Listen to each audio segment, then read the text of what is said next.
What's up, YouTube? I hope y'all doing good. Y'all been enjoying the Rotten Mango videos. You know, I enjoy reacting to them, so we're gonna watch this one. We're watching a Sewol Ferry tragedy, where a coward captain left 350 students to die in a sinking ship. That's f***ing insane, bro.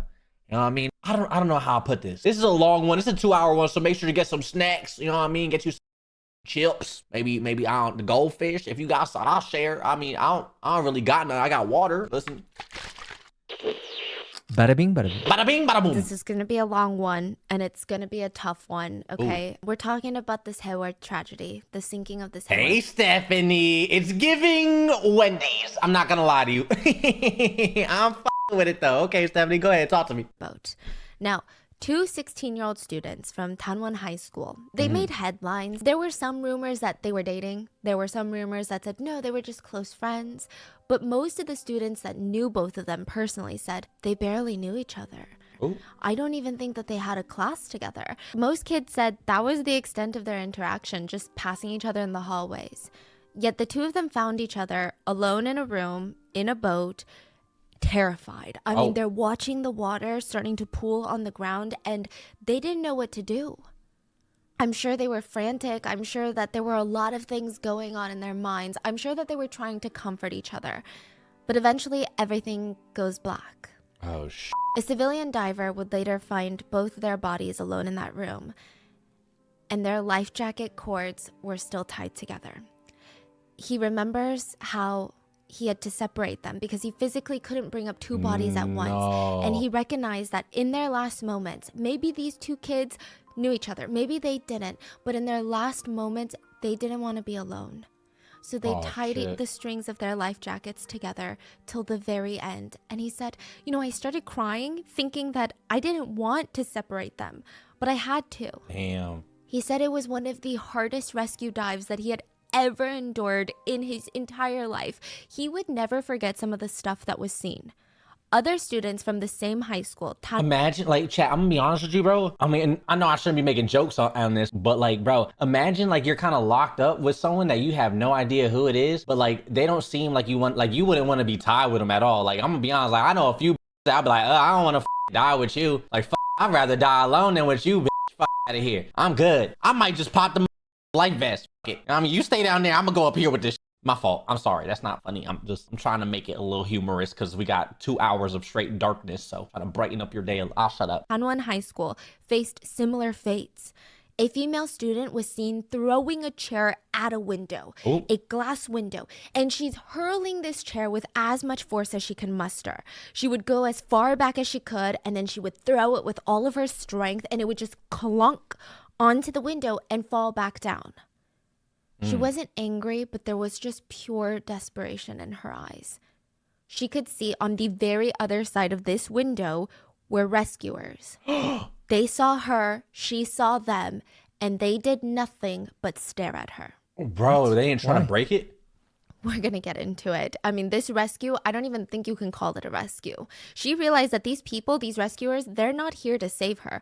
All the people that she thought would be responsible for her safety, the captain of the boat, the rescue teams from the Korean National Coast Guard, they all abandoned her. They were watching her through the window. What? And it was very clear to her in her last moments that she was being left to die. Imagine these are the very last realizations that you have in your life. April 16th, 2014. Let a fucking rescuer look me in my eyes and not try to rescue me. Bitch, I'm haunting your ass. When I'm a ghost, I'm coming for your ass first. Every time you yawn, I'm putting my in there. Straight like you getting ghost me all in your fucking mouth. The Sewol ferry capsized off the coast of South Korea. There were 476 passengers. Most of them were high school students around the age of 16 years old. Jesus. From the same high school. They were on their way to Jeju Island when their boat started sinking on one side.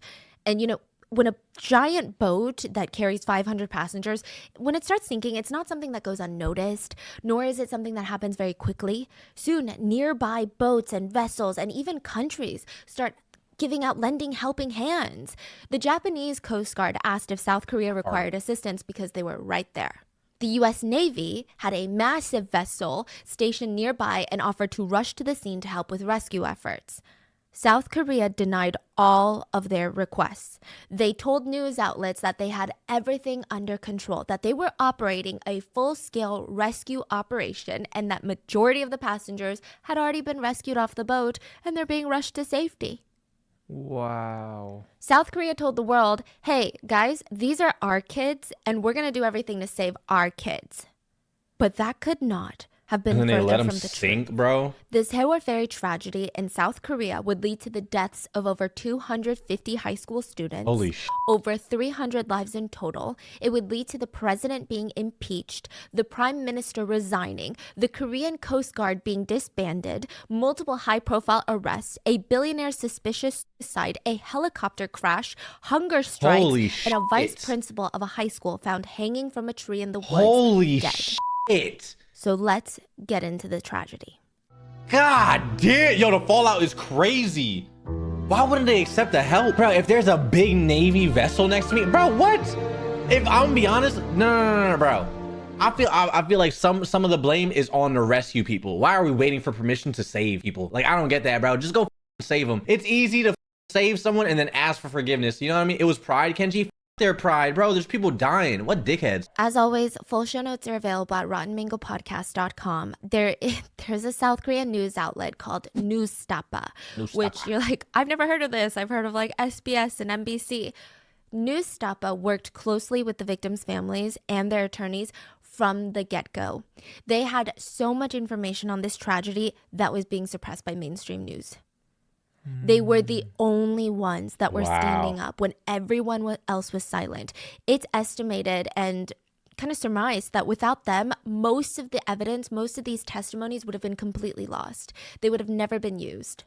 So that was my primary source because they worked directly with the families to get the truth out there. And, you know, this isn't just a tragedy. It's a full-scale cover-up with the president, the most powerful person in that country, working with the media. So please go show support to Newstapa if you can. And with that being said, let's get into it. The parents of Tanwon High School are getting bombarded with calls. Phone calls, text messages, voice memos, pictures are being sent to them. And it was like a parent's worst nightmare. Think about your 16-year-old kid aboard a boat on a school field trip, and they're sending you cryptic text messages like, no. Mom, I'm sending you this because I'm scared I might not be able to say it later. No. But I love you. And you're like, what's going on? You're like on a field trip. Another kid sent, hope we can meet again alive. Another student said, if I've wronged any of you guys, please forgive me. The parents start freaking out, but they're told by their kids that, hey, Mom, Dad, the boat is sinking, but rescue efforts are on their way. I think everyone's got it under control. They told us to stay in our cabins and put on our life jackets. Dude, that's, Many parents told their kids, okay, well, stick with your friends. Don't be alone. Don't wander out alone. And good. That's good. They have everything under control. Just keep calm and do what they say. No, dude. Do what they say. If you listen to them, everything will be okay. These words will haunt the parents forever. A lot of them couldn't even face living with the guilt because so many children would die from listening to what they said, from listening to what the captain told them to do.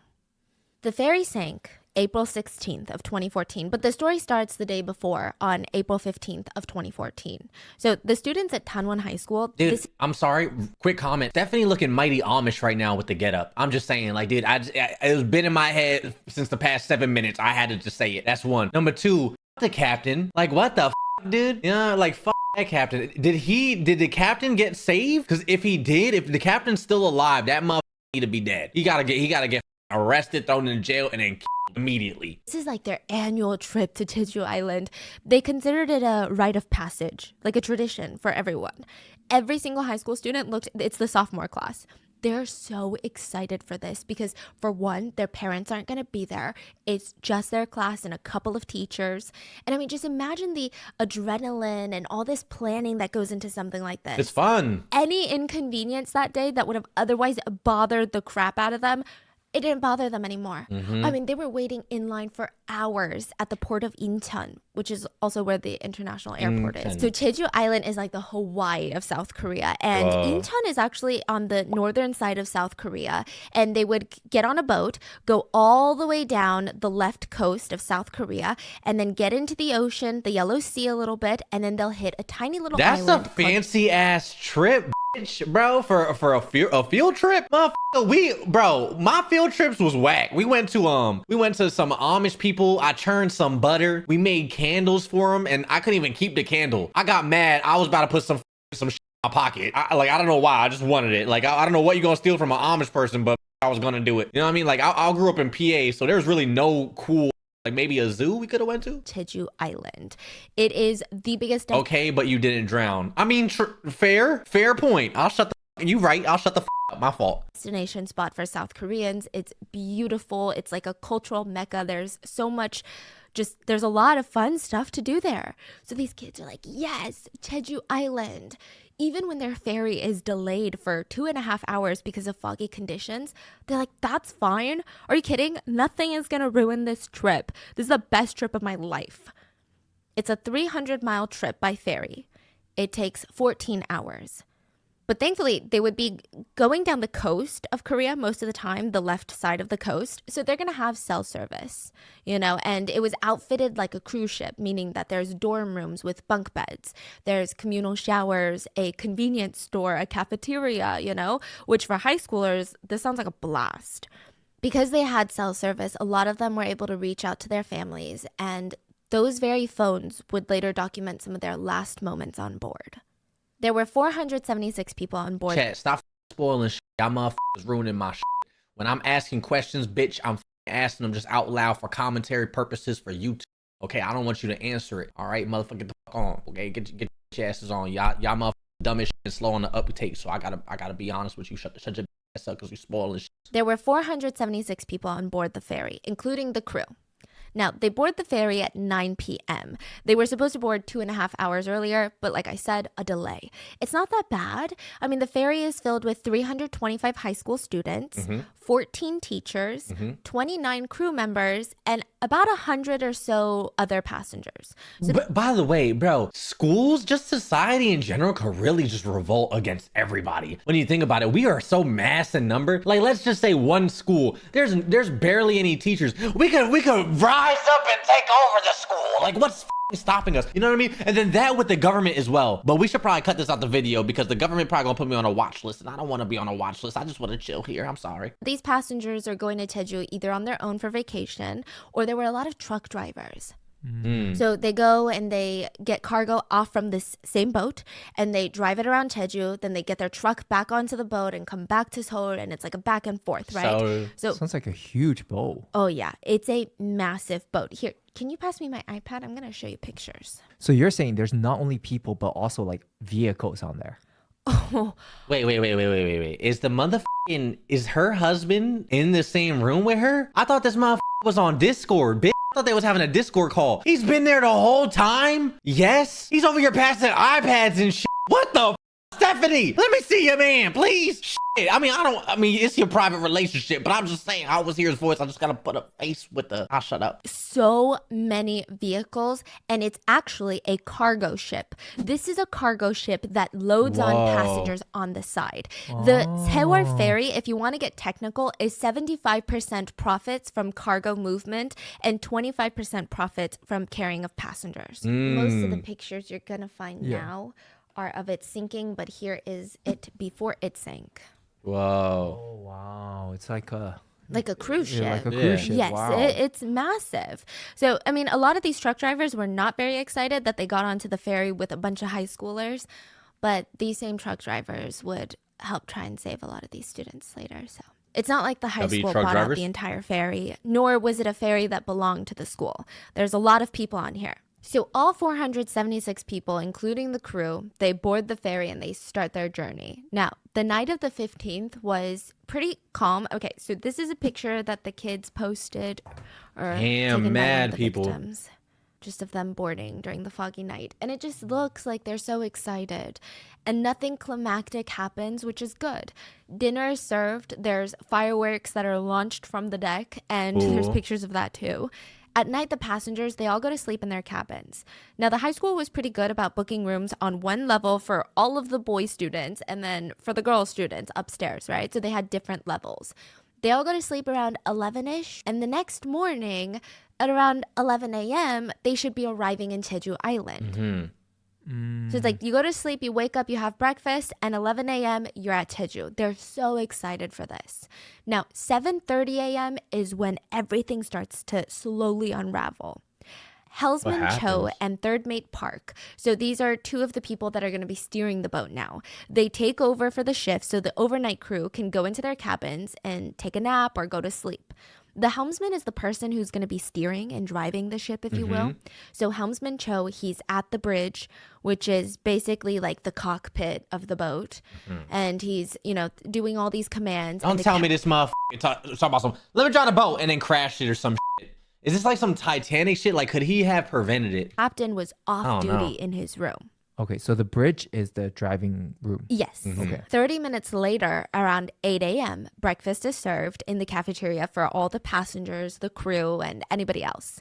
8:20 a.m., autopilot is switched off to manual steering. Oh, shit.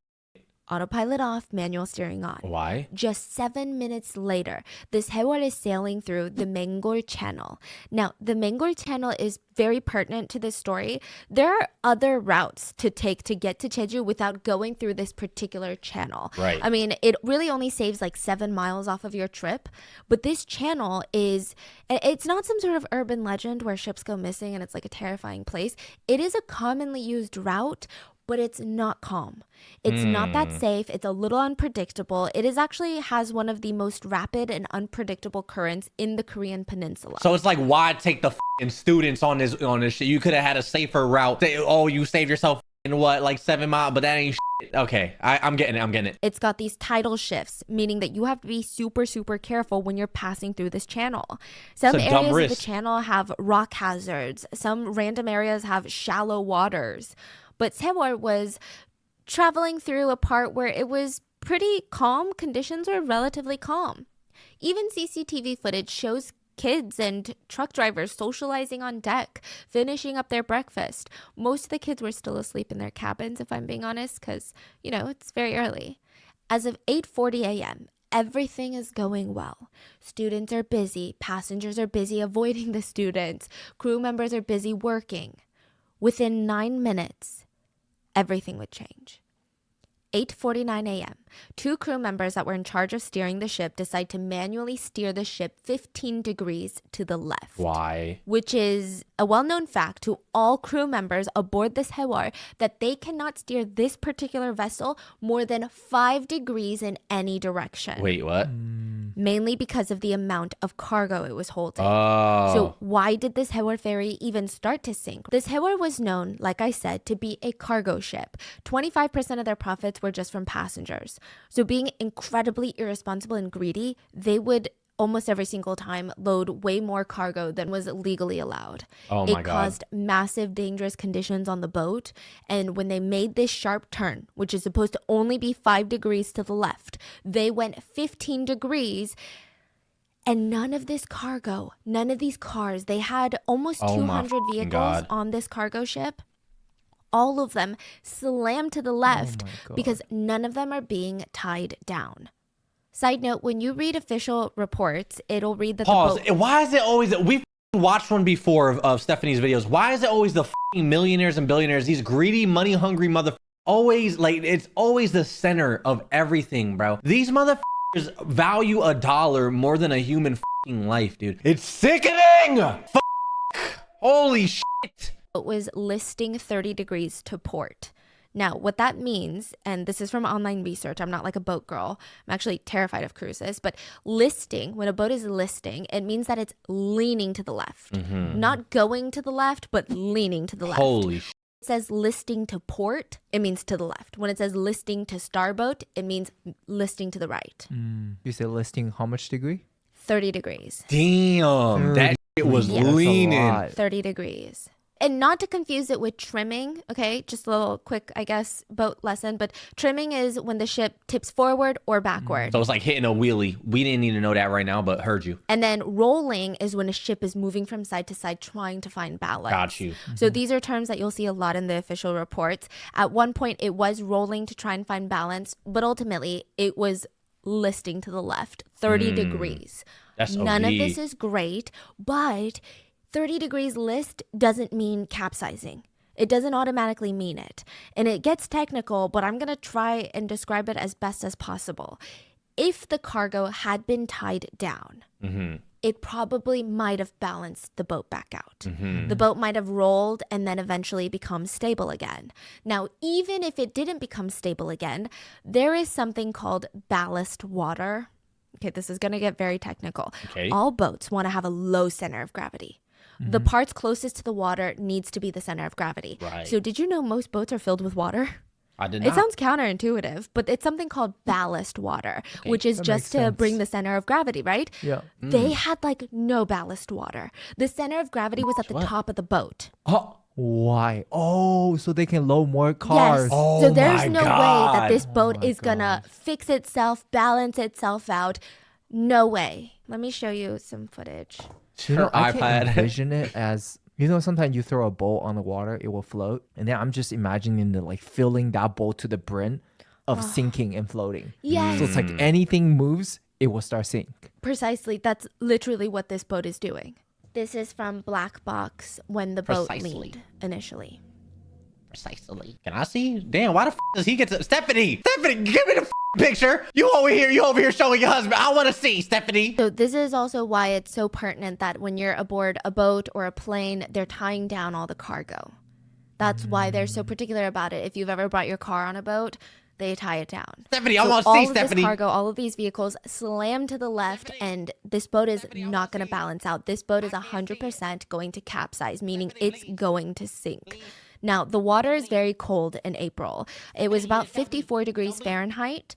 It only takes 10 minutes for you to start feeling the effects of hypothermia. You're not going to die in 10 minutes, but most of the time. But you start feeling loss of dexterity. Your fingers go numb. You're starting to, your teeth are clattering. And full-blown hypothermia happens after about 2 hours. So right at this moment, the boat leans, and the engines of the boat are cut. The off-duty Captain Lee Chun-seok, he starts running. He's like, I gotta figure out what's going on. Some crew members also run to the bridge of the boat and they're like, what's going on? Now, they're trying to assess the situation. And when a boat this size starts to list or even starts sinking, it's not like an earthquake. Not every single passenger is going to jerk up and go, we need to evacuate this boat. It feels dangerous, but it almost feels like turbulence on a plane. You feel like, okay, I need to wait it out and it's going to be fine. You never really hit turbulence and you're like, this plane is going down. I So don't know. that's A kind of few how- f***ing times turbulence hit my... It felt like a roller coaster. My ass would just lift to my stomach and then back down, bro. I be getting scared as shit. I'm not flying no more. Chat, by the way, Everyone was feeling except for the crew because they knew better. 8:52 a.m., just 2 minutes after the boat starts leaning to the left about 30 degrees, an emergency call is made by a student, Choi Tok-ha. Choi reported that the Sewol was starting to capsize. oh, The first 911 call. And that the water was coming into the decks. He's like, something's going on. I'm on the decks and this is dangerous. He was one of the few that understood the severity of the situation. And he was probably confused because he could hear ringing through the PA system, like the intercom system, the speakers on the boats. Do not move. Just stay where you are. It's dangerous if you move. Stay where you are.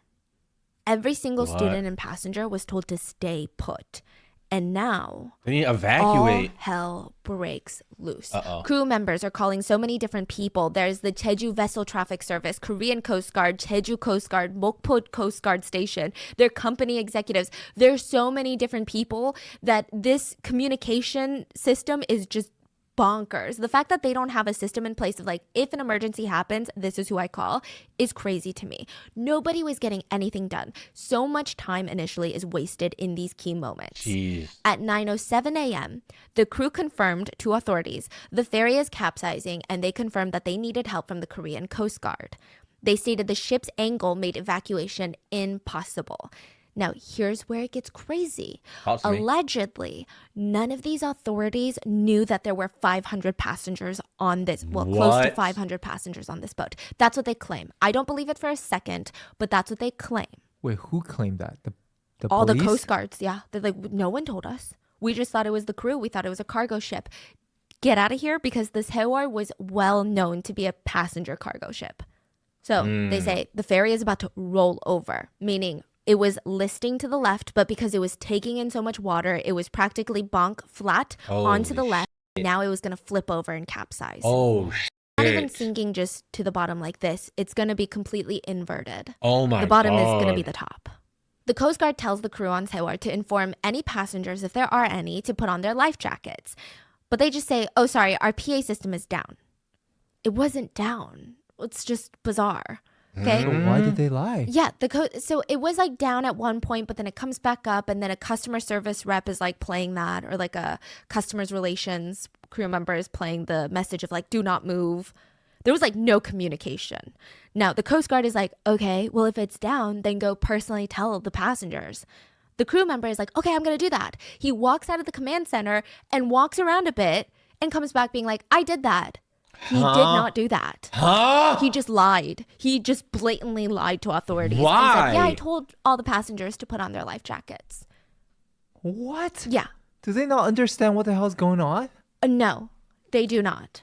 The Coast Guard tries to tell Captain Lee that you need to start thinking and acting fast. They have deployed a vessel. There was a patrol vessel nearby that was coming in about 10 minutes. There was a Jesus helicopter Christ. that would get there in about 1 minute. And Lee said, yeah, that's not enough to save everybody. Like there's more passengers than that. Because one helicopter, you could save maybe a dozen people max. No, maybe like What? 6, 7 people.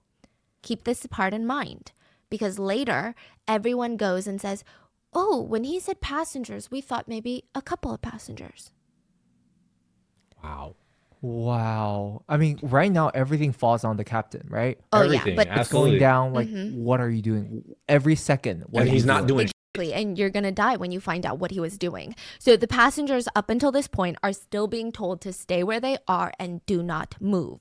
And some of the very first people rescued was the captain and a few of his Wow. crew. 그러나 구조당국이 가장 What? 먼저 구조한 사람은 Dog, look, it's 배를 it's 버린 literally 승자가 oh my God, bro. This is sad as shit. Like when you genuinely think about The it, bro. very I don't know if first I could people watch this. rescued. I don't know if I could watch this. Knowing that there's people trapped in this boat and rescues aren't trying to rescue him and the piece of shit captain is just getting off. Where's Buddy's pants? Oh my God, bro. He needs to die immediately, dude. I don't wish for death on nobody, but this like I just kind of wish he slipped, hit his head, and then fell in the water. You know, just died. Oops, my fault. Like him. 당국이 가장 먼저 구조한 사람은 배를 버린 선장과 선원이었다. The captain was rescued by one of the small Coast Guard boats, and he wore ordinary clothes to disguise himself as a passenger. Wow. Oh my God. No, that's Once evil, he was bro. rescued, he made no attempts, and he actually was rescued. I don't want to say before the chaos because right now is chaos, but he was rescued at a point where it wasn't just utter all hell breaks loose. Like and they there could have saved people, bro, and he didn't tell anyone. What a piece of shit. are people drowning and dying right now. He's like, okay, well, I think chaos is about to hit, so I'm gonna leave. That's Wow. so fucking despicable. Yes. Yeah, he's actually one of the most hated people in all of South Korea, the whole nation. He's alive. He disguised himself as what? a passenger and Yo, went. spin back, bitch. I'm on God. If brother, chop his feet off. Let him have nubs. You know what I mean? Like him. Take his hands. Do something like he doesn't deserve to live, bro. But if he is gonna live, let that motherfucker have a pimplant for the rest of his life. You know what I mean? Like let him fumble with a spoon and just fucking with his little nubs and just think can't eat spoon. Like him, dude. Once he was rescued, this is My even fault. more I don't- despicable. I don't He know what I'm gets saying. on the Coast Guard vessel and he doesn't let anyone know that he is the captain and that he has vital information that would help them in rescuing passengers. Wow. He doesn't relay any information to them when time and information is the most important thing to save lives. He made no attempts to tell them how many passengers, where they were, what the PA system was doing. He did none of that. He didn't tell them that they were being told to stay in their rooms where they were effectively trapped inside this sinking boat.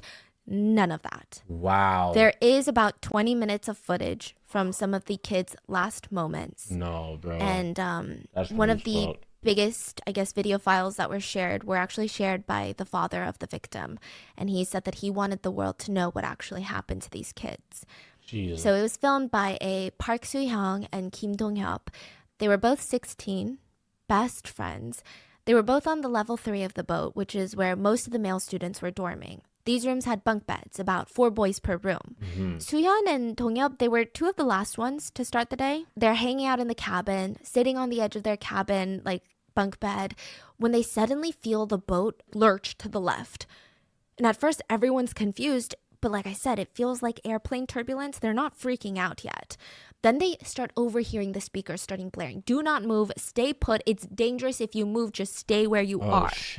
If you're watching the video on YouTube or Spotify, I'm going to play you a clip of the video. You can actually hear the PA system in the background repeating, stay where you are, over and over again. Dude.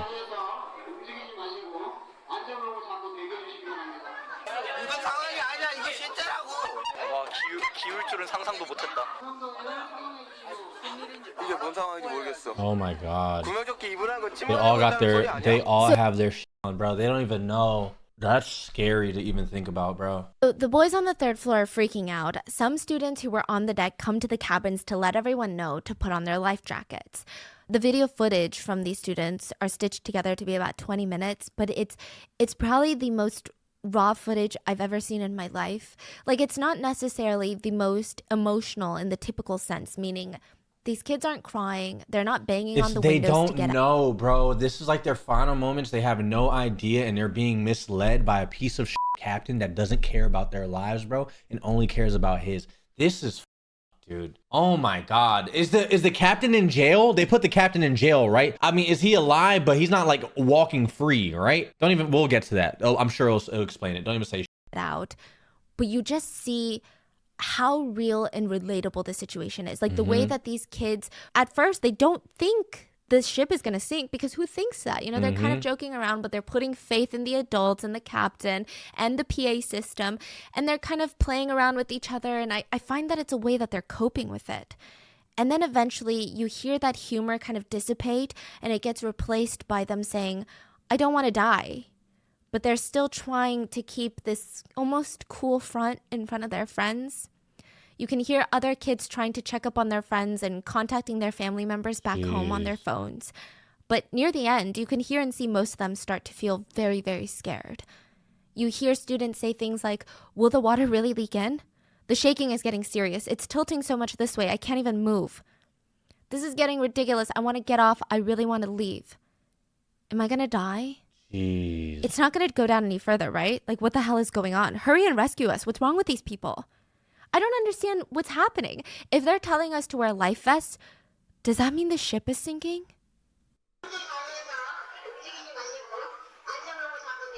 The PA system, do not move where you're from.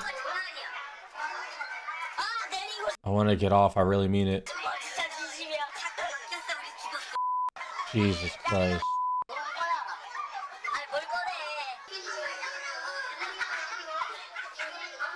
We'd like to inform the passengers once again, for those on board, don't move. Grab something to hold on to. Oh my fucking god! This bothers me, dude. Holy shit. This is... bro, play it. I can't.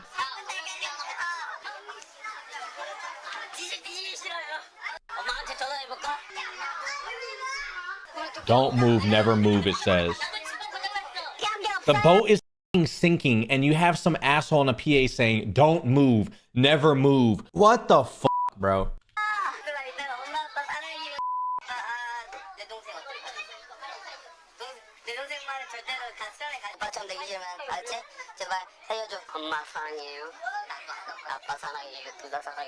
Jesus. Near the end, one of the students even screams, let me live. Who's going to take care of my mom and sister? No. Let me live.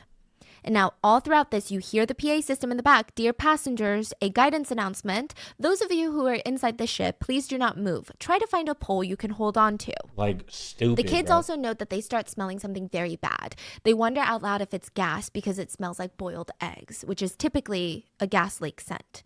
Who's talking in the system? Just it's like an automated message. Oh, Yeah. nobody's even like No. talking. Oh yeah, no. Oh. Most of the crew are like, bye. Here's a button. They press a button Yeah. and then they. Wow. And it's very I thought heartbreaking. I literally thought it was like someone in the shit saying, yo, don't move. Yo, don't move. It was an automated f***ing message. And I was playing up, bro. It's so to think about. If you're putting so much faith in this PA system, like just imagine it's a life or death situation. You're putting so much into this PA system and up like to the last moment, bro, you're hearing don't move, stay still, hold on to a pole while you're literally like drowning, bro. And the captain is f***ing getting off the ship. That is f***ed up, bro. That's so hear that playing while these kids are repeating, we don't want to die. Jesus. So more phone calls were placed between passengers and police. The students are even telling the police, please, the ship is sinking. I don't want to die. We've been told to stay put. We're not supposed to move. Another student can be heard saying, really, once the water starts coming in, we really got to get out. And another student says, no, like it says we shouldn't move. Oh my God. There are a few things to gather from these students' last moments. They're trying to stay strong. They're trying to keep each other company. And if you listen and you speak Korean and you listen to the whole clip, a lot of these kids are thinking about their families, or a lot of them are asking, wait, has anybody checked on the girls on the other floor? Or has anyone checked on the teachers? Like trying to see if their friends and even their teachers are okay. Some of them were joking around that this was the Titanic and sang the theme song, which I saw a lot of like old people be like, what's wrong with kids? But that's how they cope. Mm-hmm. They followed the rules. They followed the advice of the adults who they believed were doing the right thing. So they stayed put. They trusted the captain. Even teachers were going around dorm to dorm to make sure that these kids didn't go because they thought, again, it was in the best interest and the safety and welfare of the children for them to stay put. One student texted his mom, please, if I don't survive, Mom and Dad, I love you. Another one texted his parents, Mom, Dad, younger sister, I love you guys so much. And please don't ever let my little sister go on a school trip ever. These are some of the kids' last words. So key points. They're told to stay in their cabin. They're told not to evacuate or come to the deck. They also noticed that some of the zippers on many of the life vests were broken. Not only that, but one of the boys said, I just discovered something really horrible. Oh no. This life vest says it was made in 1994. Here, look, it's written in the back.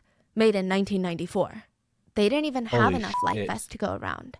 So a lot of the kids were sacrificing life vests to each other and to their friends. They were asking if the teachers and the girls all had life vests.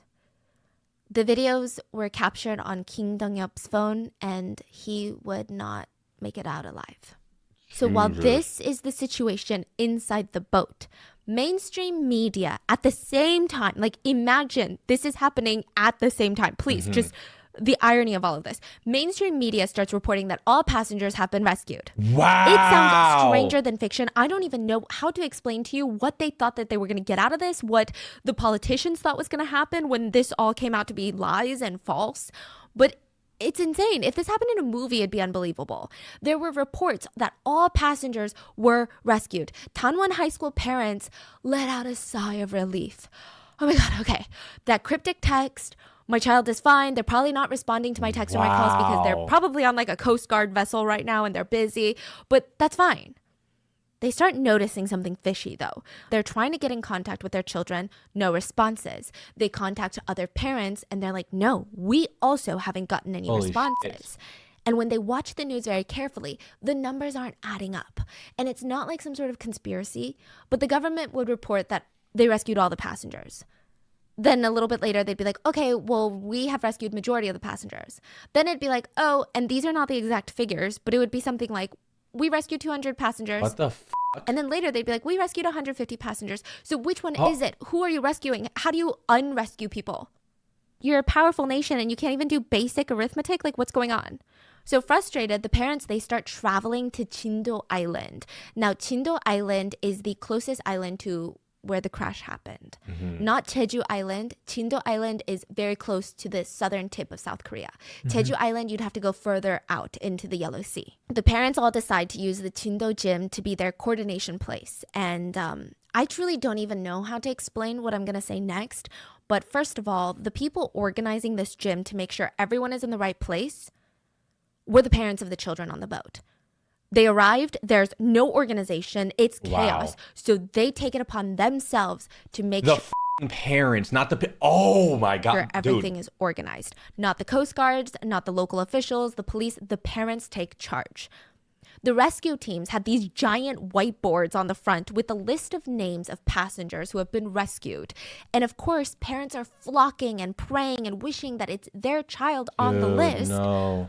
But these families are getting Wait, I just saw her. Look, bro, she's right here. She Of course, faints. parents are flocking and That's so praying sad. and wishing that it's their child Oh on the my list. god, bro. But these families are getting frustrated. One parent grabs a mic and says, "Here, I can clearly see my younger sister's name on the list of survivors. It says she was rescued, but my sister isn't here. So where is my sister? Who on earth made this list?" Very clear to the name of my sister on the list. But my sister's not here.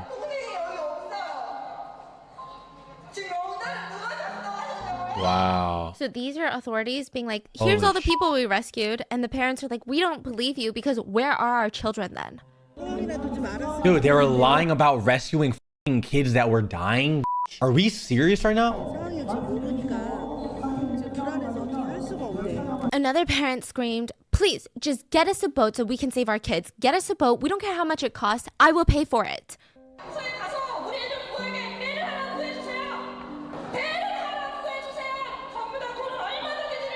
최선을 다하겠습니다. 배도 안 보인대요.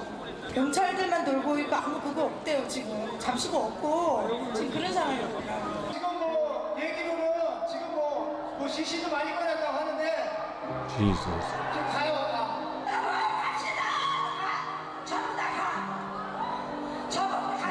Another one said, "I feel like the parents, including myself, are here waiting for our children to die. We want an answer from the person in charge. Why are orders not going through and nothing's being done? You guys are clearly lying and kicking responsibility to others."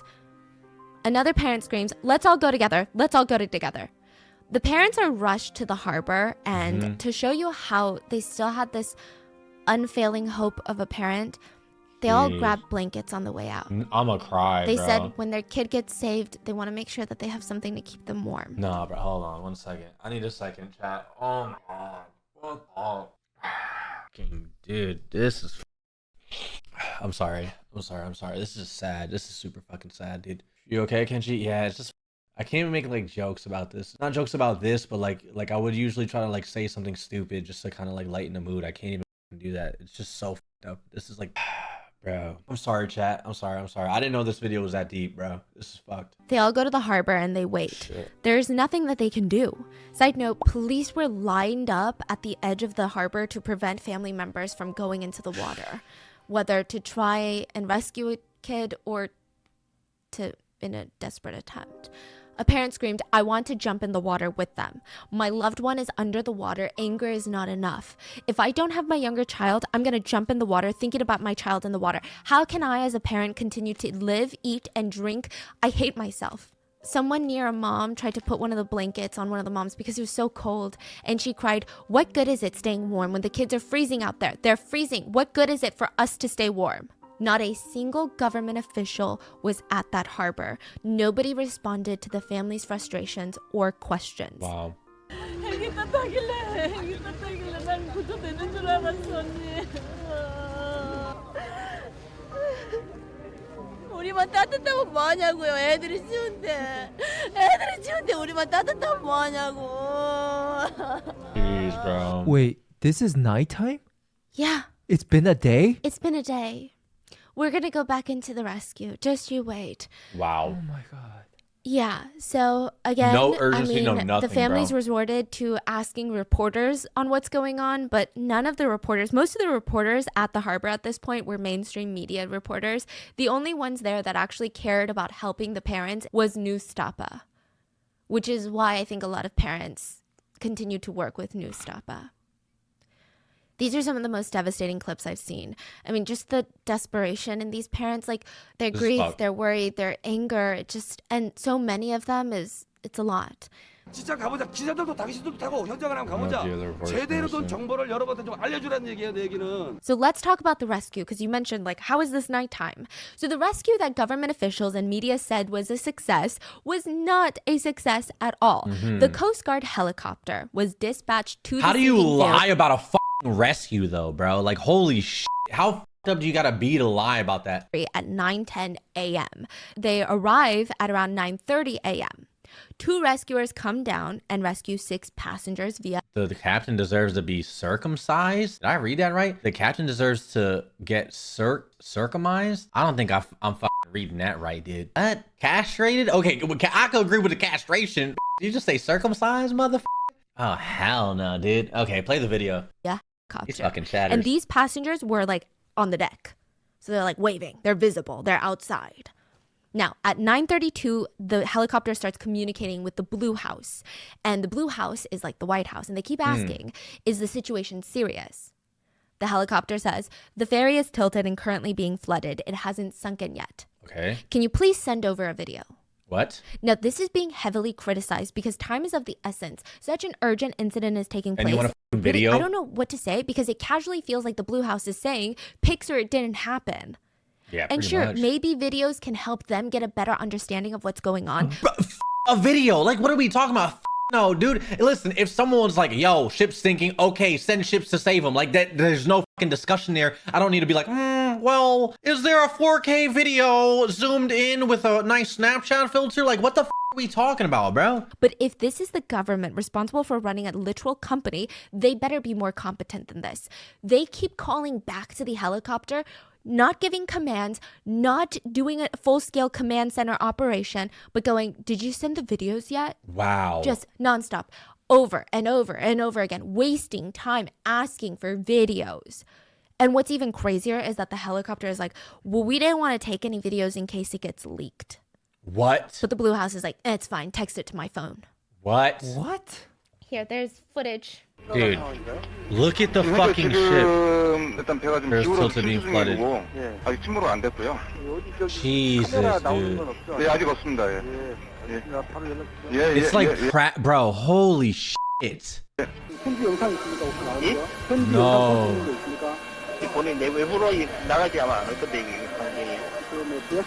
There's, I don't know if you guys are reading it. They're saying, I'm afraid this might get leaked. They just said, like, are you, that's your fucking worry, buddy? People are fucking dying and that's what the you're worried about? Someone kick his ass out the helicopter, dude. Let that motherfucker swim. What the are we talking about? The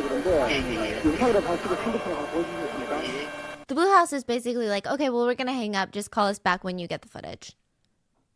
Oh, this isn't even, this is like the smallest thing the So Blue House crazy. messes up. So just you wait. I mean, a president was indirectly impeached because of this incident. So soon after this, the Coast Guard patrol vessel 123 arrives at the ferry. They throw over a raft and they head to the ferry to start their little rescue.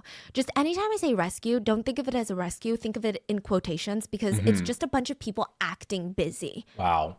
The first people to step into this rescue raft are the captain and crew members. Not all, but a few. They're like, I'm out. Yeah, they're like, bye. They have abandoned the ship. But then so does the Coast Guard. What? The Coast Guard, the vessel, distances itself from the ferry and they try not to enter the ferry, get close to the ferry. What? They don't try anything. Why? Meanwhile, there's about 3 helicopters that are just circulating, that are just loitering the area, watching. What's the deal? What's the problem then? No one's giving them any commands. So they're all clueless on what the hell's going on. Yeah. They don't need a command, bro. Go save some motherfuckers, dude. Holy shit. Captain is like just staying silent. Yeah.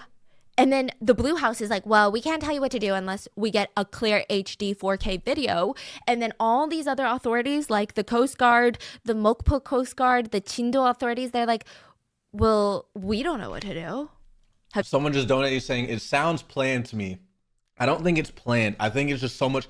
I think you're overestimating people's incompetence or underestimating people's incompetence. I think there's just like a lot of dumb, selfish, stupid, ignorant people, you know what I mean, that would only care for their lives and they're just dumb. You know what I mean? I don't think it's some planned conspiracy. I wouldn't even disrespect like people's lives like that, bro. I think people are just genuinely like that up and that dumb to even just look at a sinking ship with people in there, not to go help. You know what I mean? Like I think you're like, it's not a conspiracy. I wouldn't chalk it up to some shit like that, I would just say, bro, it's, you know what I mean? Have you tried calling the Blue House?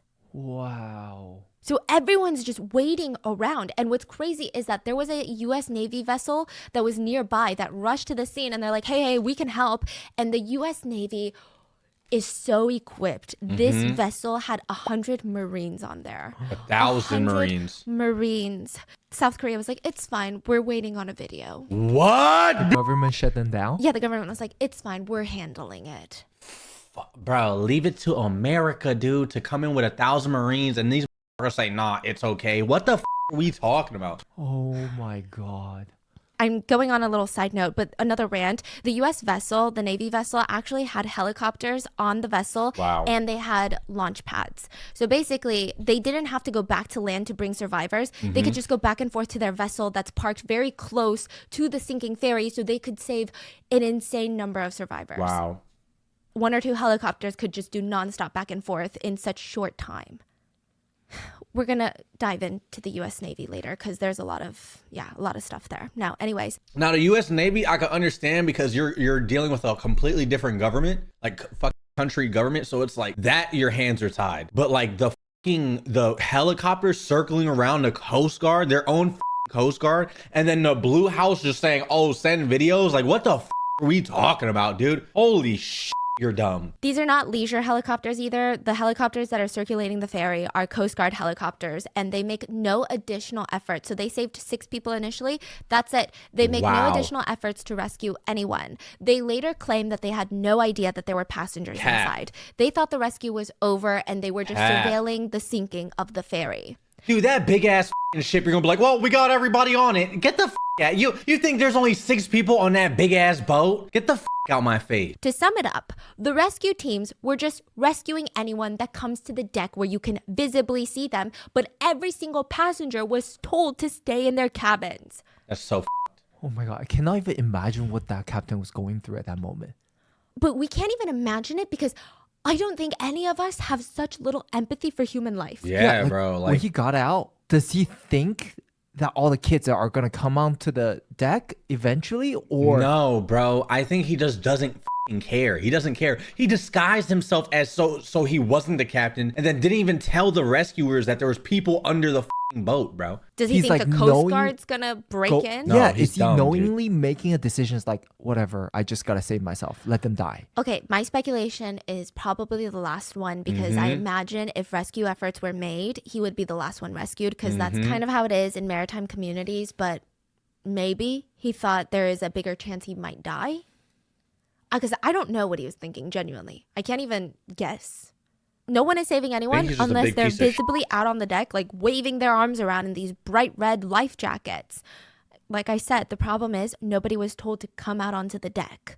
The helicopters again claim that they had no reason to believe that there were passengers inside. One helicopter Coast Guard officer, even during an interview, complains, rescue's hard. Because you tell a person that you're rescuing to watch their step, and they don't watch their step, even if you tell them to.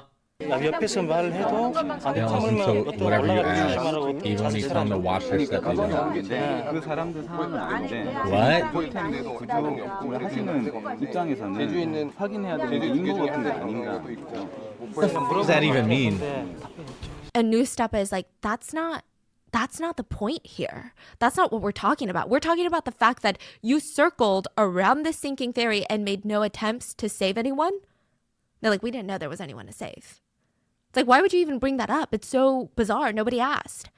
Now, the annoying part is the helicopters that are circulating were talking separately with the Blue House. The giant vessel from the Coast Guard was speaking separately with the Blue House as well as the Coast Guard. There was no coordination. It seemed like everything was all hell breaks loose. Nobody knows what they're doing. Blue House is still asking for videos, and the only people... My God, this motherfucker is like a horny motherfucker. At 3 a.m. Just talking about some send pics, nudes, send nudes. You're not getting nothing, buddy. Holy shit. It was a order. Jesus Christ, bitch. Your shit, like these motherfuckers are terrible. Fuck the Blue House. Do something to save human lives. Do you see all these little boats? Those are civilian boats and fishermen. Wow. They are the ones that took action. The They're risking civilians. their lives, pulling up straight next to this capsizing, ginormous ferry. And it's very dangerous to get that close to a boat that's capsizing, especially with boats like this. And they're pulling people out of the Holy water. shit. One of the fishermen, Hyun, in the blue boat, he said he saw the boat listing to one side from afar, and he realized that it wasn't balancing itself back out. So he rushes over. He starts rescuing passengers that were jumping into the cold water. Wow. And he said it was hell. It was agonizing. There were a lot of people, not enough boats. The people in the water are yelling for help. The ferry was sinking fast. He said he had no idea of how many people he saved, but he was told he saved about 25 people. He said, but I don't know for sure. The people that were trapped inside the ferry couldn't come out. Jeez. They were just trapped inside the ferry. If everyone was saved, maybe I would feel proud of myself. But there's grieving parents out there, so how can I feel proud? Even though he's one of the civilians saving passengers, while the Coast Guard is doing nothing, he lives with guilt for not saving everyone. What's frustrating is when the ferry starts to list, if the captain had ordered everyone to put on a life jacket and get to the dock where they're visible, the likelihood of every single person surviving was incredibly high. The amount of vessels nearby, not just civilian boats and fishermen, but the Coast Guard ships, the U.S. Navy vessels, I mean, the resources of that U.S. Navy vessels, like I said, multiple helicopters, landing decks of the helicopters, over 1,000. It's literally nothing like the captain's f***ing fault, bro. The captain saved himself like a little bitch. He deserves death, bro. He deserves a life sentence. That motherfucker should not be roaming free. You know what I mean? Like that motherfucker literally just sacrificed a bunch of kids so he could just get saved, bro. Like it motherfucker didn't do his job. Oh my god. Marines ready to assist in air sea rescue. 1,000? 1,000. Sorry, did I say 100? You say 100. 1,000. 1,000 Marines. That's how big the U.S. Navy vessel was. Jesus. Wow. 1,000 Marines. And I know I'm American, so it might not mean anything because it's just patriotism. But if I'm in the water somewhere, I want these Marines to save me. And America and Korea are on really good terms, so I don't know why they declined for help. But a lot of people think it's President Park was known to have a big ego and was very, very self-conscious about international relations, but not in the way that you want your president to be. Not in the way of like, oh, of course we want good international relations, but wanted to look good is all she cared about. So the U.S. Navy vessel just loitered around waiting to be used at any given moment. They're like waiting to be called in because, you know, it'd be a shit show if they just went in there. But the call never came. The rescue could have been so successful, and these Marines are specifically trained in air-sea rescue. Wow. The Korean Coast Guard, they were more like patrol people. They patrol to make sure that there's no illegal fishermen. That's like the biggest fumble. They're countries fishing in their seas. Most of the Korean Coast Guard was on a job to look for illegal Chinese fishermen, literally. That was their job. So the U.S. Navy, why were they not used? I still don't understand. So one thing that you notice that's a problem is that all of these officials who get paid by the state, by government tax dollars that the civilians pay, they don't want to be the ones to make the call. They don't want to be the ones held accountable. So everyone keeps pushing responsibility onto each other. And that's what resulted in so many of these different vessels and helicopters just waiting around while people are dying. But there are heroes in this story. So do you remember the first emergency call made was by a student, Choi? He stayed on the phone with emergency services, trying to give them the exact location of the sinking ferry. So then they should know there's kids in there. Yeah, exactly. He tried to give the exact location because, again, I don't know why this was such a problem. I don't know how they didn't know where the exact location was. But remember the 2.5-hour delay? I guess they were thinking the boat was closer to Jeju because they didn't factor in the delay. But they were closer to Jindo Island, so it was a mess. Jeez. And Choi, he was sad that he wasn't able to call his parents. The information that he was able to provide to authorities was very crucial. Choi's body was found, and his parents were really confused because, you know, a lot of these other kids, they all had cell service and they called their parents, but they never got a call from their son. They were later told that he was the one on the phone with emergency services. Bro. And they said, you know, it made sense. We're just so proud of him, and we think that God brought our boy into this world for this purpose, to try and save people. While Captain Lee and a few of the other crew members escaped, there were some crew members who refused. Park Ji-yeon, Chung Hyun-sun, and Kim Gi-won. They stayed aboard the ferry to help the students. All three went down with the sinking boat. Park Ji-young was the youngest part-time worker of the crew. She was just 22 years old. I mean, she's barely older than these high school students. 2 years prior to this, her father passed away and her mom didn't have enough money. So she dropped out of school and started working. She was one of the first to have an easy escape. She was like near the dock. She could hear the kids though, and the PA system was still telling them to stay put. So she runs to the ship, took off her life jacket, gave it to a younger kid nearby who didn't have one. And like I said, she's basically a kid herself. She starts stumbling, running as fast as she can through the halls and yells for the students to evacuate. She's handing out life jackets. She tells them to jump ship. She guides some 50 students to the civilian fishing boats who lift them out of the water and into the boat. Wow. One survivor remembers grabbing Park's arm and saying, okay, just come jump in the water with us. Like, you don't have a life jacket, but I'm going to hold your arm. And she said, after saving you guys, after saving the rest of them, I'll get out. Crew goes out last. No. And then she just disappeared again to save more kids. Bro. She kept going, and the last time someone saw her alive was going deeper into the water where it was already chest level to see if there were more students. Her body was later found floating face down. Still no life jacket. Even in her last moments, she never wore one because there wasn't enough life jackets for both passenger and crew. Two other crewmates, Chung Hyun-sun and Kim Gi-won, they refused to escape with cowards. They wanted to save the kids. Chung and Kim also could have been very easily rescued, but they decided to go back down and help the children. They were both 28, and they were actually getting married later that year to each other. Their bodies were later found as well, and they had spent their last moments saving children. These three part-time crew members would formally be recognized by the government as national martyrs. The government. We talk about right. The government. These let an award from the most incompetent motherfuckers in the world. Eat my ass, bro. Get the out of here. That shit done pissed me the off, bro. Because it was just such a stark contrast to the captain and the crew. I mean, most of the crew who were among the first to abandon the ship. Young Dae-hong was another crew member that went down with the ship. He's 45 years old, and he called his wife, and he told her, this is where you need to find the savings for our teenage son's college tuition, okay? And when she tried to plead with him, he told her, I love you, but I can't talk. I have to go save the kids. His body was found a month later, and his face was unrecognizable, and there was a walkie-talkie found near him. Jesus Christ. Soo-young was a young teacher, and it was her second year teaching at Tanwon High. She was very young, and it was her first year on the school field trip.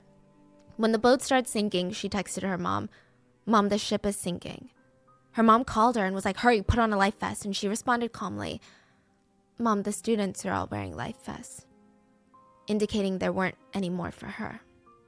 She texted her boyfriend after this and said, I'm sorry. There's no more life vest. Thank you, and I love you. And he calls her and she says, I can't, I'm sorry. My battery is low and some of the students still need to call their parents. Her last words were, I love you, thank you, to her boyfriend. Another teacher was Ko Tang-suk, and Mr. Ko was a PE teacher. Oh my god, this picture. This is the PE teacher.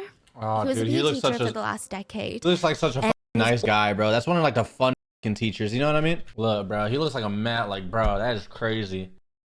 Dude, this is actually This is so This is a story, bro. Please don't. I'm genuinely scared that like we got like an hour more in this video. What I'm scared of is there's no repercussions for anyone in this story. Like no repercussions for the motherfuckers. That's like, bro, I'm gonna be real mad if there isn't any type of justice, bro. Because we watched a few of these videos before, and some of the governments, they just get a slap on the wrist. You know what I'm talking about? PE teacher? He was a PE teacher for the last decade. And at his old job, before he got to Tanwon, there was actually a fire in the school. And he was given like an award by the school because he ran in head on into the fire to save students from the burning fire. Wow. He also went down. And I mean, there was no question what he was going to do. He was going to save the kids. He left behind a loving wife and 2 sons. His body actually wouldn't be recovered until 3 years after the incident. Holy shit. There was a memorial service held for him, and a student came and said, Mr. Ko could have escaped early, but he stayed to take care of us until the very end. So these are all heroes, and it's not really a heartwarming story, though, where you feel good in the end. You're like, yes, the hero won, because nobody wins. There's like way too many villains in this one to even get close to the number of heroes. Mm-hmm. There's another story, though, on the boat where a 6-year-old girl, this reminds me of Itaewon, but a 6-year-old girl was there with her parents and her 7-year-old brother. So they were part of the passengers that were going on vacation to Jeju. Mm-hmm. She was passed one by one from adults to the water to one of the fishermen's boats. Wow. All the way. Her parents and her 7-year-old brother would all perish. Wow. Everyone worked to get this girl to safety, and she would be the youngest survivor of Sewol. Now, civilians were the only hope for these children because of the government, the authorities, they were doing nothing. Like I said, most of these boats saving these people are civilians, fishermen, commercial fishermen, just regular citizens, not government workers. But many civilian divers who saw the news said they were gearing up to volunteer as rescuers. These are like professional divers who have been doing this that want to volunteer to save these kids, right? They know the dangers. They're gearing up. They're coming from Seoul and all these places. But then the news starts flooding that everyone has been rescued. So they're like, oh, okay, I guess I don't have to go? Like, why would I go into the water if everyone's They're already getting pump rescued faked out of and the lied water? to by the media. And the media's just saying stupid shit for no reason, bro. And it wasn't until hours later there were these like rumors and these kind of like fishy things that these volunteer divers were even picking up on. Because, you know, these are people who know how to dive, and the way that the news was reporting these rescues just didn't sound right. So they're like, why don't I just head to Chindo Island and see what's going on? Maybe they need me, maybe they don't. I mean, at least I can try, right? So many precious hours were lost because these civilian divers didn't go at the time because, I mean, nobody's blaming the civilian divers here. They're risking their lives to save others. But the fact that they thought everyone had been rescued, it's just so frustrating how grossly mishandled this was. Many of the civilian divers, they volunteered and they started arriving at around 4 p.m. that day. The boat started sinking at like 9 a.m. They got there around 4 p.m. Wow. and they were told to report to a command ship of the Coast Guard that was stationed near the ferry. So these volunteer divers, they don't come to play. They're suiting up, gearing up, mentally preparing themselves, but the Coast Guard is not letting them do their jobs. One of the civilian divers said it was bizarre. I was being walked around this Coast Guard vessel. What? Like, come here, let me introduce you to my colleague. Oh, and this is my captain here. What? Oh, and then this is my senior colleague. What did you say your name was? How long have you guys been diving? Yeah. Oh, that's cool.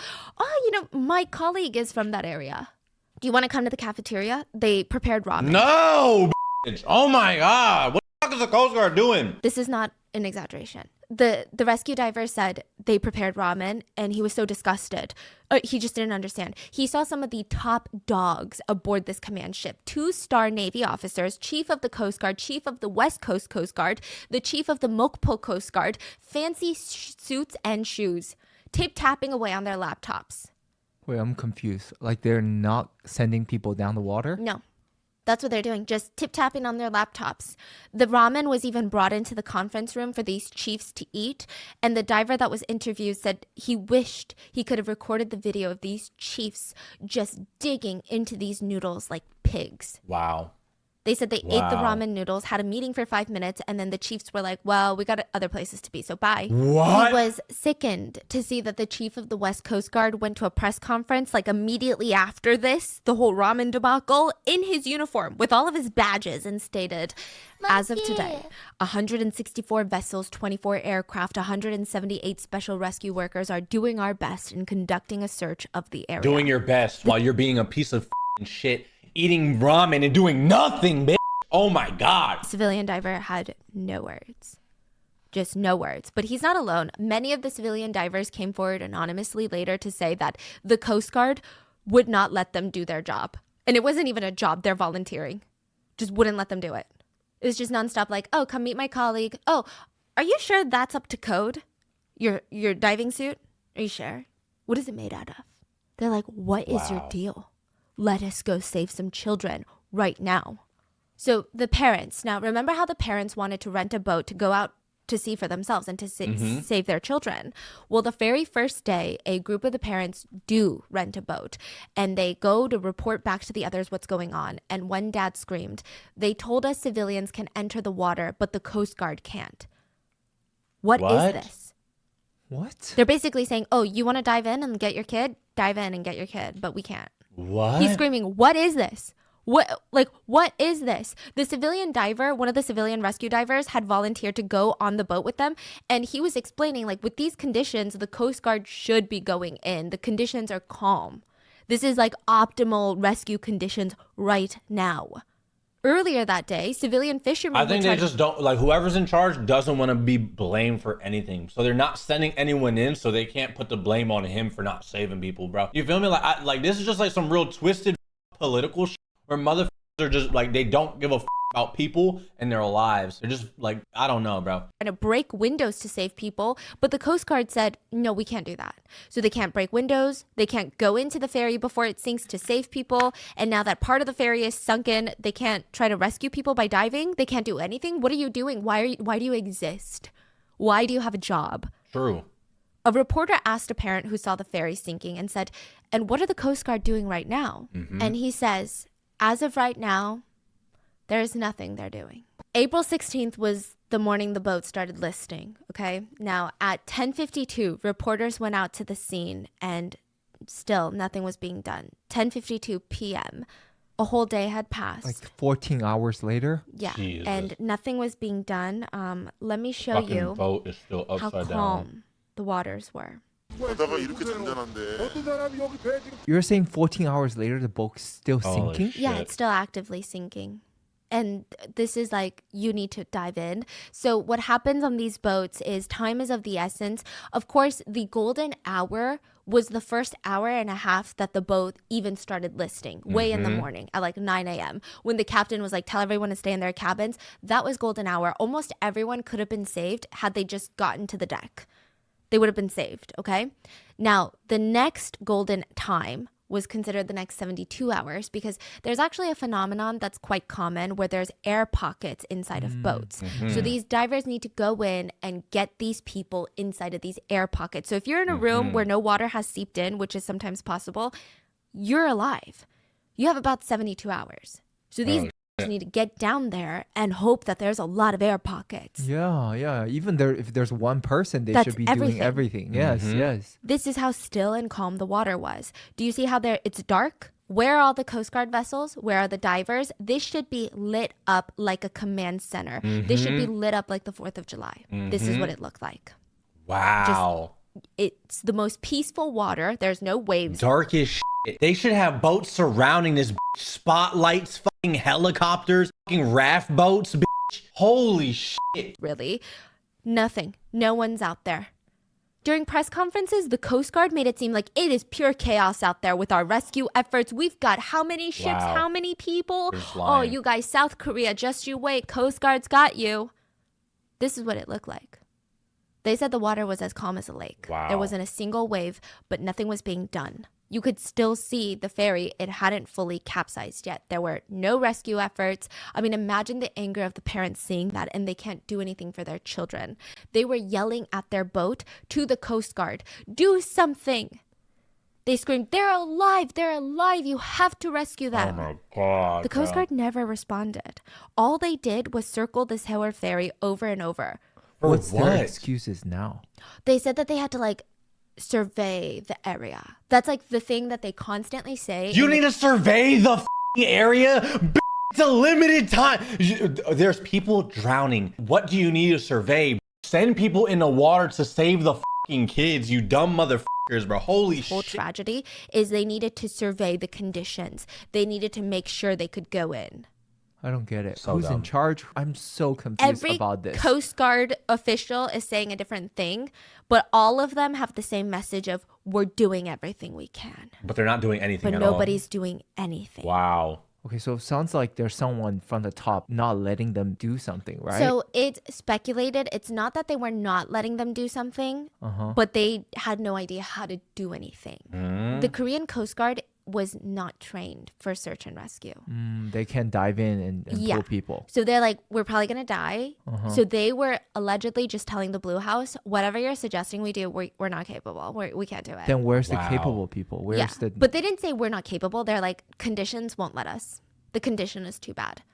The condition is too bad. So then I don't think South Korea would then go to the US and be like, hey, the condition is too bad. Y'all get in there. A lot of these politicians, it was like a balancing game. They want help, but their reputations depend on them not asking for help, whether it's from different departments in Korea, whether it's civilian rescue divers, whether it's the US Navy. They did not want to ask for help, but they themselves did not have the competency to do the search and rescue, but they couldn't admit to that. They should have just got the fucking US government, the motherfucking ship with 1,000 troops on it to help, bro. So they're all just like shifting right blame around. So for President Park, I imagine it's embarrassing that you don't have a team of qualified people to do search and rescue in your whole nation. Like, imagine the US Navy fucked up this bad. You don't think America would be like, I guess we're not a cool, powerful nation. I guess we're... It's just a lot of like reputation control, and none of these Coast Guard officials wanted to be the one to do it because there's like 5 different Coast Guards. That's another huge problem. It's not like, oh, just US Navy. Okay. Because then you have a top dog that's like, okay, well, if the president doesn't want to do anything, I gotta at least do something, right? But there's like the Mokpo Coast Guard, the Coast Guard of the West Coast, the regular Coast Guard. Oh, there's so many people involved that they're like, well, let's just see if they do something. Because we don't want to do, because what if we do it and we f it up? That it's on us. Wow. So we just wait. Like, they want to do something, they can do it. So they're all bystanders. They're all bystanders.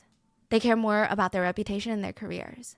Yeah, the parents are screaming, what are you doing? You need to do something, get in the water. And they even screamed, I'm not saying this is easy work, but you need to at least show that you're trying. There are survivors in that ship. What is wrong with you? It's so heartbreaking because a dad on the boat tries to jump into the water and everyone tries to stop him. And what's crazy about this is that the Coast Guard official documents report that they were doing underwater rescue efforts at that exact time that the parents are out there watching them. Doing nothing. Was no such thing. So how do your report say that Did you were doing know I can see you? That's that motherfucking Cat Williams shit, bro. Like, you're lying straight in my face. Did you know I could see you? Motherfucker. Like, what are we talking about? Intensive underwater rescue. They stated that they did rescue all night long, but all they did was get on a little boat and circle the capsizing ferry. At one point, one of the Coast Guards drives up close to it and just like knocks on the ferry. What? It's like, a parent who saw that said, I can't believe I was inches away from my child and all I could do is helplessly watch him die. So the parents, the reporters on this boat that saw this, they saw the discrepancy of no actual rescue efforts being done. They recorded videos of it, sent it to all the major news network. So the reporters on there were a lot of trusted reporters by parents.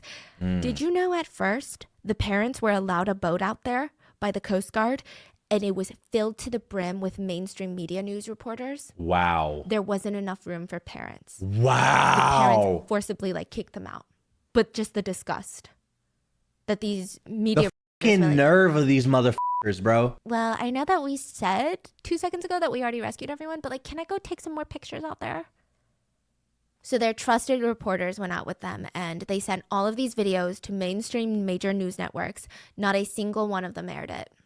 Not a single one of them talked about the discrepancy because they were under President Park. President Park was known as a very, very fascinating woman who loved to bully reporters and mainstream news medias. That was her thing. So they're like, this makes her look bad, so we can't post it? Yeah, because then we're going to be on her list. Very first day and night of rescue efforts. That's all they did. Nothing. I mean, they did nothing. The next day, April 17th, it doesn't get any better. There is still no control tower, no organized operation. Nobody has one person that they're really reporting to. Even the president, President Park, she was MIA for 7 hours, the first 7 hours of the incident. She was nowhere to be found. We're going to get to it later.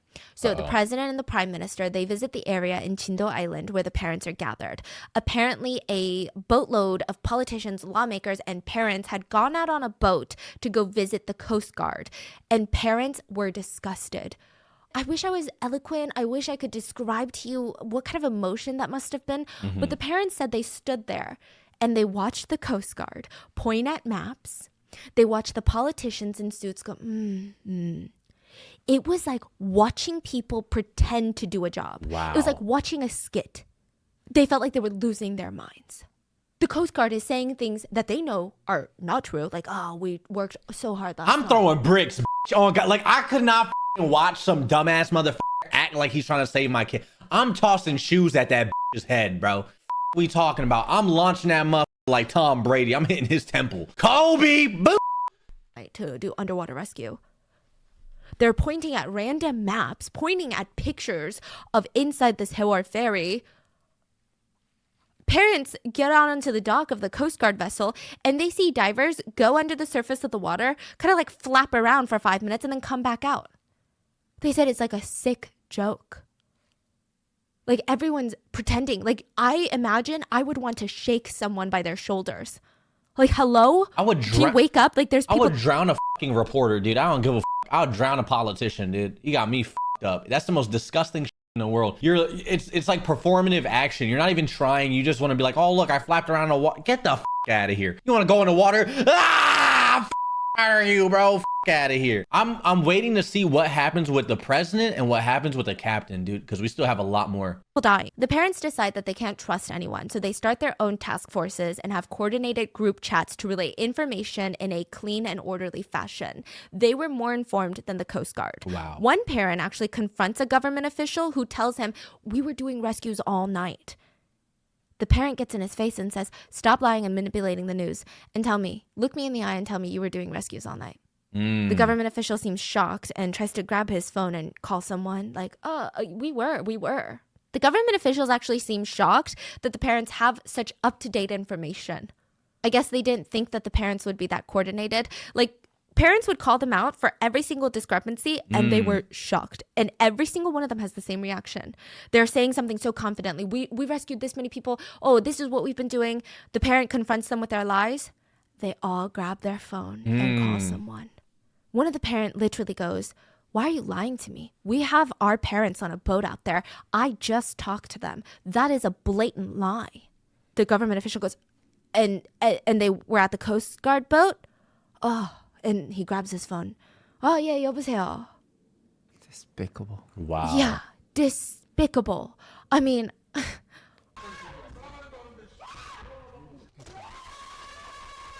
Jeez. Now, at that moment, the prime minister shows up at the Jindo gym, and he's second in charge to the president in this country. I guess nobody informed him that the parents are not in the dark on all of this, that the parents are not going to be like, "Thank you, prime minister, for your efforts all night long." Because I think he walked in expecting some things and questions. Oh, like he walked in like he was this shit, you know what I mean? Like, yeah, I'm here. Don't worry, guys. He tried to put on some he was going to give some fake bullshit statement. What a piece of shit, dude. All these people suck. But instead, he was chased down and had water bottles thrown at his face. W. Open water bottles, which I think is symbolic in hindsight. In the end, police protected him and escorted him out. President Park Geun-hye also visited with this whole entourage of security and politicians. Parents were a bit more receptive to her because at the end of the day, this is the most powerful person in the nation. If anyone is going to help them, it's going to be her. So even if they hate her, they can't show it. But they were let down once more. She stated, "I just went to the rescue team, and I want to assure you guys all the government mobilized all resources and personnel to retrieve the victims." The Coast Guard chief also goes up next to the president and claims that he has sent 500 divers to the rescue. The parents know that this is a blatant lie. Wow. They are enraged. They start screaming at the chief of the Coast Guard. And side note, there's video of this, and President Park doesn't even seem surprised that the parents are screaming at his lies, almost as if she knows very well herself that those are blatant lies. Because I imagine if I'm the president and my chief just lied to me, I'd be like, why are they booing that? But she looks like she was expecting it.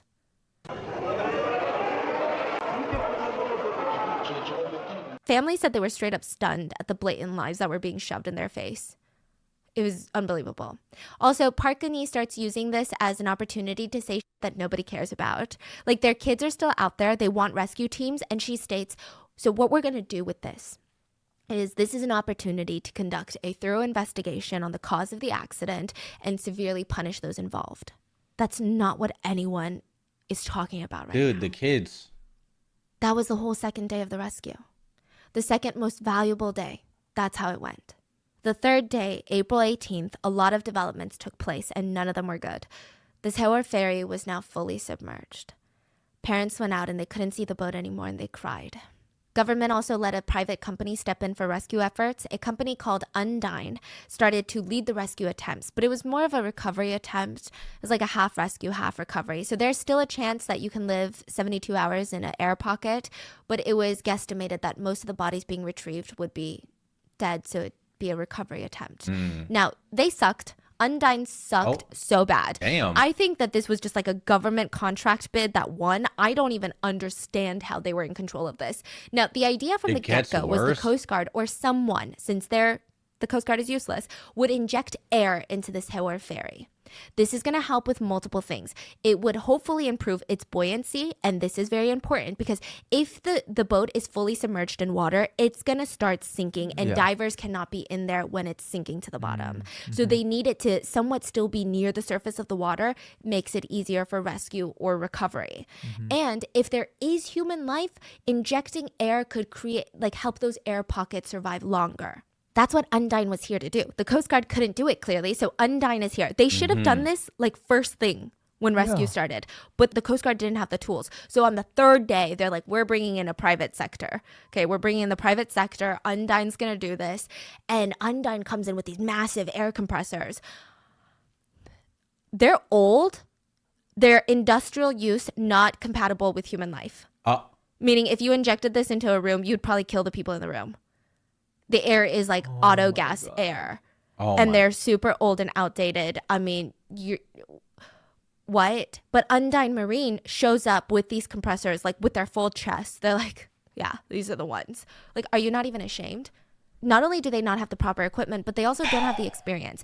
Again, the U.S. Navy was nearby and offered their assistance once more. They said, we have new compressors, and we also have qualified professionals that utilize these compressors and have done rescue efforts such as this one. Mayor. They were denied. Oh South my Korea God. said, thank you, though. But no. This day also marked the first discovery or recovery of bodies. 3 bodies were recovered by civilian divers, but mainstream media said all of it was due to Undyne. Undyne recovered these bodies, and that makes me so mad because these civilian divers gave up a lot to help. They were not part of the Navy or the Coast Guard. They were moms and dads, corporate employees, professional divers in other industries. They were stay-at-home parents. The only thing that these divers had in common was that they liked to dive, they were good at it, and they wanted to help people. Wow. So they left their homes and their families to drive to this southern part of Korea to do the most important dive of their lives. Many of these civilian divers would end up permanently injured, paralyzed, traumatized, depressed, and some would even lose their lives because of this dive. Wow. They told each other. And they want to give the reputation to Undyne when they don't do shit. These motherfuckers. I'm finding it hard to find the words to say. This is very upsetting to hear. I'm getting up and stretching, bro. Are you okay? I'm good, bro. I'm good. It's more upsetting to even hear the incompetence from this, like the whole government and the companies and everything is just so bad, bro. Hearing Kenji like this makes it way harder, bro. I mean, bro, it's just upsetting because it's like, dude, what the are we talking about? It's so much, and all this could have been prevented. All this could have been prevented. I want to see what happens with the president. I want to see what happens with the captain. That's what I want to see the most, to be honest with you. I just want to see like some type of justice. Shock is no good for anyone. The divers all made a pact to not look the students in the eye. Because once you do that, you will never be the same, and it'll make it harder for you to go back down underwater. They talked about how it was the hardest thing. The ones that drowned, they would have to recover their bodies, right? So their families could put them to rest. But there was so much debris in the water because think about this big ship. There's so much things falling apart. Walls were collapsing and the hallways became narrower than your shoulder width. Jeez. A lot of them had to squeeze through hallways. Bad weather delayed the use of a diving bell, so they had to use these super flimsy, flexible air hoses. But if they're twisting and turning in there, it could easily snap, break, or it could be folded to a point where they're not getting air anymore. It could get caught in things. It was very, very dangerous. They had to go down in teams of 3, and they would never forget the things they saw. There were bodies in life jackets floating around in the ship now, and the divers had to reach up, grab the bodies, and hug them so that they wouldn't keep floating up. They would find a window that they could break and get rid of all glass and debris. Then they would carefully push the body through the open window so that they could float to the surface. If a body was found without a life jacket, 2 divers, one diver would have to wrap their arms around this dead body, and the second diver would have to pull them through a rope to the surface.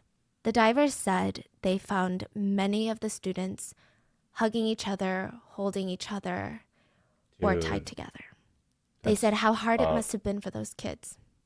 With the cold water rushing in and the darkness coming over them, I thought to myself, why did I even offer to volunteer with this if I can't even save one life?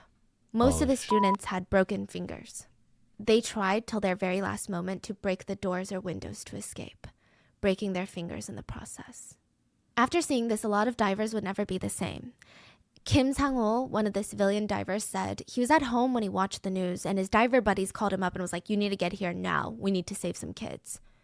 So he drove hours from his... Dude, real quick, my mom never prepared me for any... Like, how do you even prepare for this, dude? My mom only ever told me to myself and rub the on myself when I'm getting kidnapped. That's the only thing she taught me. Like, I don't know what I would do. Like, would I myself in this situation? Like, I don't know what the I would do, bro. That's just scary to even think about, bro. I don't know. That's a smart tactic, to be honest. For kidnapping, yes, but like, what do you do in this situation, bro? House in Seoul to the southern coast. He spent 2 months away from his family, risking his life to squeeze into these small openings, these dangerous conditions. I mean, to find bodies. They worked in 3-hour shifts. He did it for 2 months? 2 months. Jesus. 3 hours of rest, 3 hours of diving, 3 hours of rest. But like the other divers, he was having a hard time resting no matter how exhausted he was. The stress of the dives wrecked his body. The anxiety wrecked his body. Finding these water-bloated corpses of children, he said he could never get that image out of his mind, and he had nightmares anytime he closed his eyes. Jeez. He said we were touching each of these children with our bare hands as we brought them up. Even now, I can't hold my wife or children. I can't stand skin. In addition to the psychological trauma he has, he suffered a shoulder injury that needed surgery. So while he was diving, a luggage compartment in the Sewol broke open and massive luggage tumbled straight onto his shoulder. He had to get surgery, and he says he drinks every day now. He just drinks because it's his medicine. In the end, his biggest regret isn't even volunteering. His biggest regret was getting there too late. He said, I couldn't even save one person. Many of the civilian volunteers, they all went through so much. So 43-year-old Kim Kwan-ong, he helped bring back 25 bodies. At one point, he lost consciousness during a dive, got swept away in the current, was saved, had to go to the ER for treatment. He stayed in the hospital for 3 days. The minute he got back out, he was back in the water. He went into places where the Coast Guard weren't even attempting to go, not even pretending like they were going to go. He went to places the Coast Guard deemed too dangerous, and he brought back children in his arms. He said, the victims were tangled together in their utter terror, and I prayed and cradled each one of them as I brought them up. W, bro. The divers did their best while the country did nothing. The country did nothing, especially for the divers. Do you know what the divers got in exchange for their contribution? Nothing. Okay, his only thing that he got, the only reason he did this was for the families of the victims, to give them closure. Yeah, no, you don't take this job for like, you don't volunteer for getting anything. Bitch, doing it out of like the kindness of your heart and the love to give, bro. You're just like a kind soul. This isn't like the government. The government couldn't give Kenji what, bro? No, the government couldn't give these divers anything worth giving. They failed their fucking citizens. They failed in this whole situation. They fumbled. Like, what the are we talking about? They couldn't give those divers anything worth giving. Out of here, bro. Do right by the children of the nation, but his body was wrecked. He cannot dive anymore. He has mounting hospital bills. He has paralysis in his left thigh. The government refused to deem the 39 injured civilian divers during the search operations as wounded by righteous causes, which would allow them to get health benefits and not have medical bills. In fact, the government actually turned their back on volunteer divers. They tried to charge a few of them for negligence when a diver died during a mission. They said, well, it's because of you other divers didn't check his equipment. But the Coast Guard was never held accountable. Divers had to go to court to explain, I am not responsible for another diver's death. I am just volunteering to save bodies. The divers that all tried while the Coast Guard did nothing, they were being used and in 2015, Kim testified about the trauma that he suffered from handling all the dead bodies during the rescue efforts. He said he cannot forget it. He will never forget it. And in 2017, he took his own life. No. His final text to his loved ones were, I'll see you in a better place in the next life. I'm sorry. So you're mad, I'm mad, okay? Let's all be mad at someone. And there's a whole lot of people to be mad at in this case. Chonghaejin Ferry Company, the Coast Guard, the former president, and mainstream media. So let's talk about Chonghaejin Company first. Okay. The ferry company, this is the connection to the last episode if you listen to it. And the ferry company's sick obsession with overloading the cargo on their ferries. So this particular ferry, this Sewol, had a capacity of holding 90 vehicles. On that day, there were 124 cars and 56 trucks. Jeez. Wow. None of them were properly secured. None of them were even tied down. They were just driven onto the cargo port and just Are they left dumb? on park.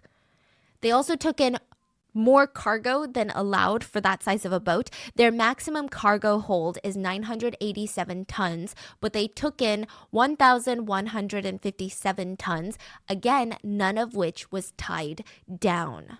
Do we know These why the motherfuckers. person at the beginning turned the boat so much? 15 degrees? Unclear to this day, we think it's incompetence. Just straight up was like trying to do 5, but turn 15. Wow. Because it's manual steering. And I'll tell you why we think it's incompetence, because no one was trained. Like none of the crews were trained. Oh, and side note, not all big boats are like that. Many big boats can turn at even higher degrees and be fine. But this specific boat, it was like a industry known thing between this company that this boat can only turn 5 degrees because it's unbalanced. It's not a universal boat thing. It's like this boat can only turn 5 degrees. Jesus. Now, it's not good to do a lot of degrees of turns, but still, this is crazy. The boat starts leaning to the left, which causes all the cargo and all the cars to slam to the left, which starts leaking in tons of water. Now, remember the ballast water that I was talking about? We have some exact measurements here. Like I said, it serves a very important purpose. It keeps the center of gravity low. But there is another thing that it does. So it's actually compartmentalize the water. It's not just like one big water tub. It's like you have the left tub and the right tub, and I'm simplifying it. And then in between these two tubs, you have these pumps. So what happens is if the boat starts leaning to the left, you start pumping this water to the right tub, okay, to balance it out. The pumps were broken. That is, I can't even describe to you how bad that is. You stupid bitch. These motherfuckers have like everything that could be wrong went wrong. Captain, crew, not talking about the mother that was saving people, but I'm talking about the incompetent motherfucker that's turning the steering wheel. Bitch, crew, what's it called? Equipment, too much fucking load, greedy company. Like what else could you? Outdated equipment, everything's. The pumps were broken, and not only that, there's like a mathematical equation to figure out how much ballast water is needed to offset the cargo weight. Typically, it's around the 2 times mark, meaning you need double the water for the cargo. So if there's 100 pounds of water, you can only have 50 pounds of cargo. Okay? In this case, this Sewol was carrying about 580 tons of ballast water. Oh my God. For the amount of cargo they had, they needed 2,000 tons of ballast water. They had a fourth. Yeah. A fourth of what they needed to keep that shit balanced. And that's why I tipped over, bro. It's completely off. So off. And that's what they started with. Okay. Oh, no. The crew actually pumped out hundreds of tons of water from the bottom to accommodate additional cargo when they were loading. Oh my God. And as the boat goes, you actually lose more ballast, like water, because part of that compartment is fuel. So as your boat is going, you lose fuel because you're using the fuel. So it becomes lighter. That's why you need extra water. So let's work our way up the food chain. The first people at fault were the captain and the crew. Not all the crew, but many members of the crew. Crewmates were investigated for their abysmal handling of the evacuation, and one crewmate in particular was told verbatim by authorities, remember, to go tell everyone to put on a life jacket? Yeah, well, he didn't do it. He was just like, oh yeah, I told them. But he just walked around the deck and was like, okay, yeah. What's crazier is that all the crew members that were on the bridge with the captain, they all left with him. They were some of the first to be rescued. But that also meant nobody else was on the bridge anymore to keep open communication with rescue efforts. So them leaving the boat wasn't just bad that they were abandoning the boat, but there was no one to communicate with them on the boat. So they had no idea what the going all on. These Coast Guards are like, we're trying to talk to people on the boat, but like nobody's on the boat because you guys are all here. That's cool. A former U.S. Coast Guard investigator believes if those announcements of every passenger to stay in their cabin were not made, the passengers most likely, just human nature, would have gone to the deck to see what was going on. Then they would have become easily visible and more easily accessible to rescuers. Now, of course, it's heavily discussed and speculated how much of this announcement played a role in the deaths. Passenger Ku, a survivor, said that the passengers were trapped inside by windows that were very hard to break. He said he actually wanted to escape earlier, but those nonstop announcements kept telling him to stay put. He said the rescue was horrendous. We were all wearing life jackets. We all had time. If people had jumped into the water, they could have been rescued from the water. Another survivor said, the announcement told us to stay put, but the ship was already sinking. There were a lot of students who didn't get out of the ship in time because of those announcements. Okay, fine. So the captain and these crew members, minus a few of the hero crew members, they are horrendous, but how do they f up so majorly? Like, that doesn't even make sense. How do you even not have a loose plan on what to do in situations like this? That brings us to the company that owns the Sewol Ferry, Cheonghaejin Marine Company. Cheonghaejin Marine is like a different kind of evil, okay? Oh, no. This is in connection with our last episode. Cheonghaejin's company's biggest shareholders are owned by another company that is controlled by a billionaire church leader family. Oh, here we go with the greedy motherfuckers, please. I can't, dude. Founder Yoo Byung-eun's two sons. Look at him. Look at his neck. It looks like mine. What the is that? Yeah, no, we're cooked, dude. It's done. In recent years, it was discovered that the Yoo family received a total of at least $3.82 million from the ferry company. They got paid out, like about $4 million from this ferry company. And you're like, okay, that's great, right? That means the ferry company is doing well. No, the ferry company was in financial ruins. The year before the sinking, they reported a loss of $800,000 that year. They were cutting down on spending because the bottom line wasn't making sense. And you know where they were cutting down on spending? Safety It was gear? not to give their shareholders money. It was in the training and safety department of employees and new Wow. hires. Prosecutors discovered that so much money was being funneled to the billionaire family, nothing was left for the actual company. Nothing was left to train the employees. The company was so starved They of need funds. to take all the funds from that family. Every single penny, every single dollar, bro. They need it and give it to the fucking victims' families. And I know that doesn't make it right at all. And it will never fucking repay any debt that the government owes to those fucking family members. But still, it's like a tiny bit of start. Plus, it's a little bit of fucking justice for them piece of shit billionaires, dude. That they spent only $2 on the safety training for the Sewol's crew members. $2. You get hired, the company spends $2 to train you. Wow. And you know what that money was spent on? It was not in actual training. The $2 was spent to buy a fake paper certificate that said you are now qualified to be a crew member. You have done your safety courses. Life jackets, life rafts were left uninspected from the 90s. And the life jackets weren't even stored where they were supposed to be, which is on the upper decks or near evacuation points. They were stored in the passenger cabins. Wow. Crew members who worked for the company admitted in interviews they would have had no clue what to do in case of an emergency. They've never had an evacuation training or a drill. To put it in perspective how horrendous that is, the U.S. Coast Guard regulations require passenger vessels to hold an abandoned ship drill and fire drill every single week. And it's not even like a hee hee ha ha we did it moment. You have to lower a lifeboat onto the water and start the engine of that lifeboat. That is the full drill. So it's a full-scale drill. Clearly, the Sewol did not do this, and Korean Coast Guards never regulated or followed up to any of the drills or training. But that still doesn't explain why the ship sank. Well, we have the overloading of... Dude, hold on, pause. I'm just saying, dude, like, yes, this drills need to be, like, done. But, like, you know what I never understood? Fucking, what's it called? Fucking tornado drills, dude, in school. Like, what the f*** are we talking about? We had to fucking get under our desk. Bitch, like, get the f*** out of here. I'm saying, like, bro, if a fucking tornado wants to rip up a school, I'm getting dragged out with my number 2 pencil, bitch, okay? I'm about to go see Dorothy in a yellow brick road. What are we talking about? There's literally no school desk strong enough to keep me from flying out a fucking window when it comes to a tornado. And then the fucking shooter drills, dumb as shit. Everybody lock the door and don't make a peep. F you. Because if a shooter comes in my school, I'm gone. I'm running straight down the hall. You gonna see me like this. Bye, have a great day. You talk about, you're not catching me. Hell no, you're not catching me lacking. Talking about. Sorry, I'm back to this. It's just I have strong opinions on drills when it comes to schools. But that still doesn't explain why the ship sank. Well, we have the overloading of the cargo, we have the ballast water, but there's actually more. Oh no. All of that is making the balance of this boat just unstable, okay? It's becoming more and more top heavy. The center of the gravity is not good right now, but it was worse because Chongjin bought the Sewol ferry from another company and modified it and added 2 more levels on top to accommodate passenger cabins.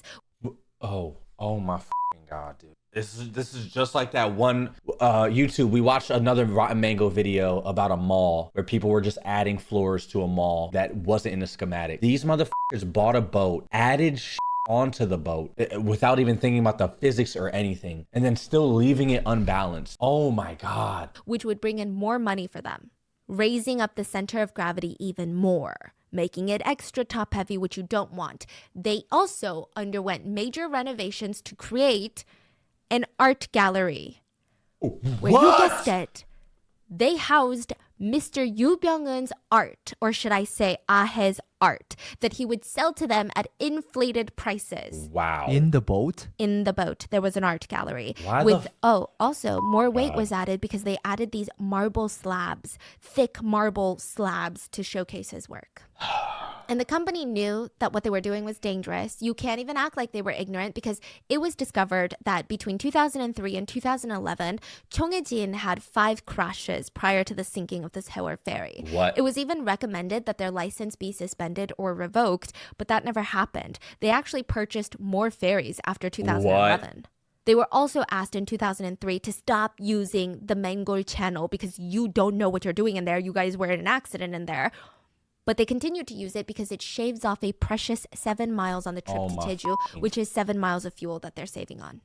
Also in 2011, Chongjin Company tried to board a passenger ferry, I think in the Han River, where it's during holiday season. The maximum capacity for that ferry was 200 people. They tried to board 500, and the only reason that a tragedy didn't occur is because passengers on board threatened to riot. They were like, no, you're not going to board that many people. This is insane. But that's how blatant they were in bending the rules and putting lives in danger. Dude, lock Dock them up. employees had even complained that anytime they helped load or unload the Sewol, it would just roll around in the water. Company officials decided Sewol should be sold because of the complaints and the safety concerns, but that was vetoed by Mr. Billionaire Yoo Byung-eun himself. Ooh. The executives instead started repeating the new mantra for the company, which was load as much cargo as possible. None of the cargo was ever chained or lashed down, meaning it would just smash around. The saddest part to all of this is that all the overloading of the Sewol, it brought in an extra $3 million. That is $10,000 for every passenger that died. That is it. $10,000 for a life. What's insane is that there's regulators for these things. You can't just start a maritime company and be like, okay, well, I'm going to do whatever I want on my boats. There's regulators. The Korean Register of Shipping was... That's what I'm saying. Like, these motherfuckers don't got inspections. Like, lock these motherfuckers up. They don't know what they're doing. You can't just... Oh my God. These billionaires just do whatever they want just because they think they have money. You can't just load a bunch of shit onto a ship and then sail it. And then if you're gonna do that, don't put innocent lives, especially students, young students' lives at risk. Please tell me all these people got locked up. An agency that's responsible for these things, they never followed up or facilitated inspections. Thankfully, many of those inspectors and regulators are in prison. Thank God. And so now, You know, we know that Mr. Yu Byung-eun's children, the billionaire kids, if you guys have watched the last episode, they were also in prison. And Mr. Yu, the billionaire, was found suspiciously dead in his apricot orchard during the nationwide hunt for him immediately after this. Oh, that was the time. Yes. Like Did right he get after killed, this, or everyone was like, what the hell is going on with Chung Hae-jin? They're like, who owns Chung Hae-jin? Oh, the major shareholder is this random company. Well, who owns that company? There was a manhunt. Now, it is speculated, and I think all these people should be in jail, by the way, but it is speculated that the manhunt for them was a very smart tactic for the President Park at the time, because she was putting a lot of heat on the family versus government response. She was saying, I mean, government response was bad, but like, this is the reason it even sunk in the first place.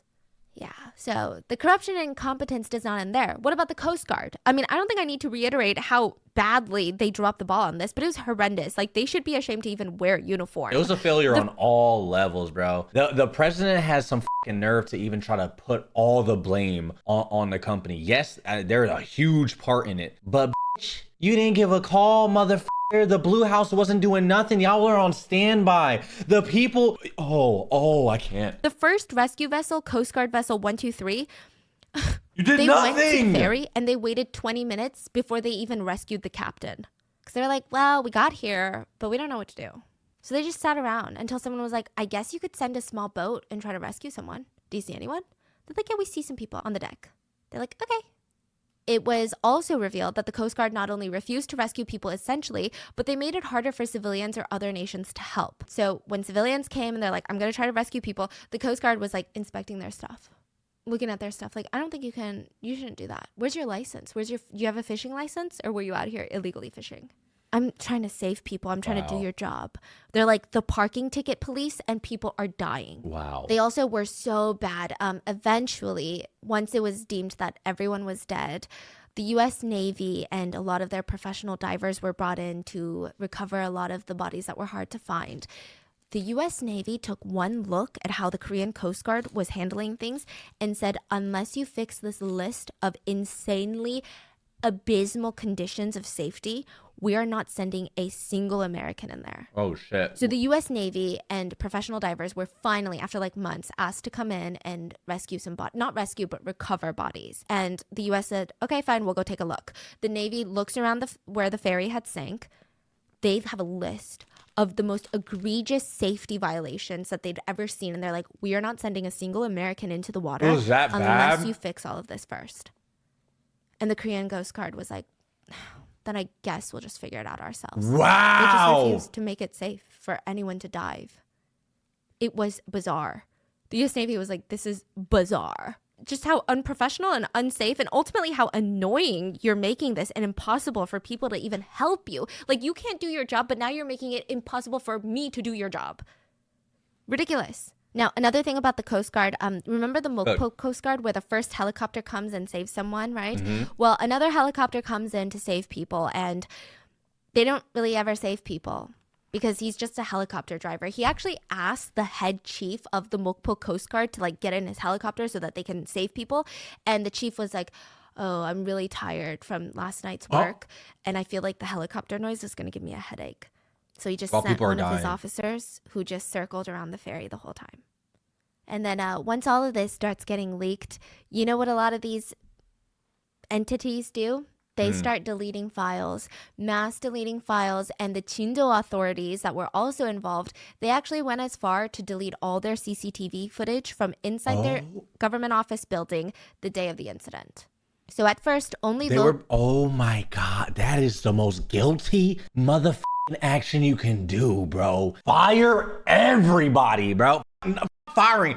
Lock those thugs up. ranking officials and government officials were investigated and prosecuted. The families were enraged because, let's be real, in the hierarchical Korean society, you think this low-level intern is making the shots. Like, he's making the calls. He's like, no, we're not sending divers in. You think so? No, absolutely not. So they pushed and pushed. And in the end, President Park was facing so much heat, she announced a plan to break up and defund the Korean Coast Guard. She created a new department. But honestly, it's just a PR move. I'm sure most of the Coast Coast Guard was moved to that new department. And the next president, President Moon, would just revive the Coast Guard in 2017. So nothing really changed. Many more arrests were made. More than 150 regulators, crew members, ship inspectors, and officials were indicted, including the captain of the Sewol ferry. He was charged with murder. Good. And he said, I bow my head, and I just thought if people were leaving the ferry without the proper equipment, they would drown or drift away in the water. What? That's what you get the out of here. Dude, chop his feet off, okay? So that way he can't swim. Give him nubs. Take his pee. You know what I mean? Take his little pee-pee. What else? What else should we take? Take his left ear so he can match me. You know what I mean? So I don't know. I'm trying to think of other He needs some type of Why the don't you stay put then? Yeah. Because he wasn't wearing a life vest when he was rescued. So why don't you stay put? He had no pants on. 지시를 받은 적이 있습니까? 기억이 없습니다. With that much guilt and also public hate and scrutiny and a criminal trial, I would rather have died on the boat. So I just think it's so fascinating that some people have such a strong will to live that you would rather kill people to live. Nobody cared what he had to say. In the end, he was found guilty of murder and sentenced to life imprisonment. He was later acquitted and received 36 years in prison instead. What? Yeah. He was How saying, do you acquit that? He was saying, okay, everyone is shifting, even in the criminal trials, this is crazy. Everyone is shifting blame. So he's shifting the blame and saying, yes, I shouldn't have left the boat. I shouldn't have given these orders. But ultimately, everybody died because the Coast Guard didn't rescue them. No, oh my God. Two things could be true at once, Please don't. I'm playing. The Coast Guard is saying everybody died ultimately because they were told to stay in their cabins. So this is what they're doing. I know. This is what he looks so disgusted right now. This is what they're doing. Wow. Like just for that, I think he deserves another life sentence. Yeah. Literally, yes. Like just the audacity of these things. So there were criminal charges levied against 399 people, including the imprisonment of 154 people. 6 survivors from Tanwon High School were subpoenaed for their testimony during the criminal proceedings, and they said, a ferry with about 300 passengers, most of them students, is sinking fast. But instead of staging full-out rescue efforts, the crew members are nowhere to be seen, and the Coast Guard is just watching from afar. 30 students lined up for the emergency exit. The rescue teams didn't arrive, so we started jumping into the water.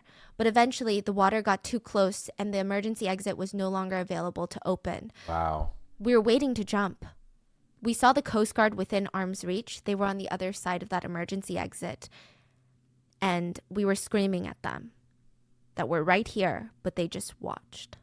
Parents were understandably infuriated with all of this, with all these people and entities, but there was still the problem of the missing bodies. So by the summer of 2014, more rescue teams were sent in, and bodies, at first, there were more found, and of course, it was few and further in between. But at one point, a body was found in an area that the divers already claimed that they had searched multiple times. So let's say they said they searched room B on the 3rd floor. They said, we searched that like 10 times. And then a body was found by a rescue diver in room B on the 3rd floor. So of course it brings the question of competency of the recovery efforts yet again. Another body was found, a high school student, in a bathroom that had allegedly already been searched 13 times according to official records. So what the hell is going on here? 13 times lying. It showed that it was searched by the Coast Guard. The distrust was only growing stronger, and it's not just people, the divers that are losing the trust of the parents, but it's also the Coast Guard forensics teams. So the way that they would do it is these Coast Guard divers would dive into each room of each level and they would collect a water sample. They would bring this water sample up and then collect another water sample at the surface of the water. They would then test these water samples, and I guess there's certain bacteria or something in the water they're looking for that indicates there are human remains in that room. But if it's a match to the surface water, that means that there is no corpse in that area. So they said they checked it 13 times. The bathroom water was tested 2 to 3 times. And each time it showed that it was the same and consistent as the surface water. A volunteer diver found the girl in the bathroom. It is heavily implied that these Coast Guard divers were lazy and just collected 2 samples from the surface of the water and said one was from the bathroom down in the boat, one was from the surface water. Oh, they're a match. There's no body in there. We're doing so well. They didn't even try. Nothing is going right. The authorities didn't get one thing right, and the dives were getting even more dangerous. And there are actually a lot of more deaths that are associated with this that are not including like the 300 on board.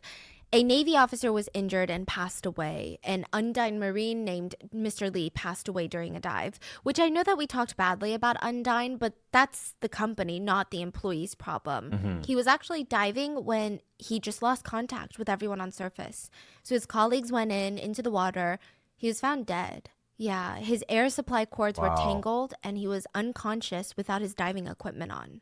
It's not really clear what happened. An x-ray of his chest showed no irregularities, but a scan showed that his skull was filled with air. Now, a few weeks later, another civilian diver passed away.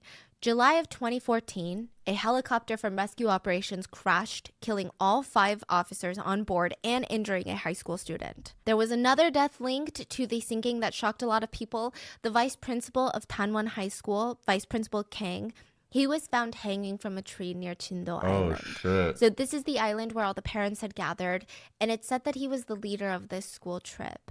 He was in charge of the kids' safety. He was rescued. He felt guilty? But over 250 of his students were not. He wrote in his note that he feels guilty and he wants to take responsibility for what happened. Wow. He wrote that the trip was his idea, and he cannot live without knowing where his students are. He wrote in the letter that he wonders if he could still be their teacher on the other side. No, bro. He asked his ashes to be scattered around where the ferry went down. Now, the sad part is, before his death, a lot of parents took their anger out on him, and so did a lot of Korean news media outlets, like a lot of adults. But when he passed, students and survivors alike, they went to his memorial in uniform and paid their respects and said he was an ethics teacher. So I wonder if it was really hard for him. He was a good person, and he really cared for students. I don't think anyone should be blaming him. Again, another instance where I feel like a child is sometimes more wise than an adult. After the memorial, the hearse carrying his body circled around the school one last time. He was survived by his wife and 3 children. At least 3 parents have taken their own lives after losing their children. Bro, he left 3 children. Okay, I mean, okay. I know it's fucked up, and it might be to say or whatever but yes, it was your mistake, or it was your actions that caused the whole field trip. You know what I mean? And you feel guilty, but also I don't think like yourself. It's not gonna bring them back. It's not gonna cure any guilt on any side. Plus, you have your own kid. You know what I mean? It's like you're sacrificing yourself for nothing. At least live for your children and try to spread awareness and do. I don't know, bro. I feel like I don't know. I don't know if what I'm saying is wrong or not. I don't know, bro. I'm not sure. I'm sorry. All right, play. One of the fathers took his life on the 1-year anniversary of the Sewol ferry tragedy. Jeez. Many families have completely disintegrated, divorced, fallen into addictions, financial distress. One mom said, "You just have to cry when it's hard. There's no way around it. No one, nothing can console you or help you. When I miss my son, I go lie in his bed and I hug his pillows and I smell his smell and I cry." Many families have left their children's room exactly the way it is, not touching a single thing, almost as if these students are going to walk in through their door with their backpack. That's sad, bro. Most families hate spring. April is like the best season in South Korea. They hate it. One victim's mom said her husband, the victim's father, has these intense nightmares. And she said, "My husband constantly has nightmares, kicking his leg, even grabbing me by the collar. And one night when I hugged him, he just let out these screams. And he cried like a baby. He just looked so lonely." Jeez. Many siblings of victims fell to self-harm and depression. One sister has her birthday on April 19th, and for years, it was too hard, too painful for her to even celebrate.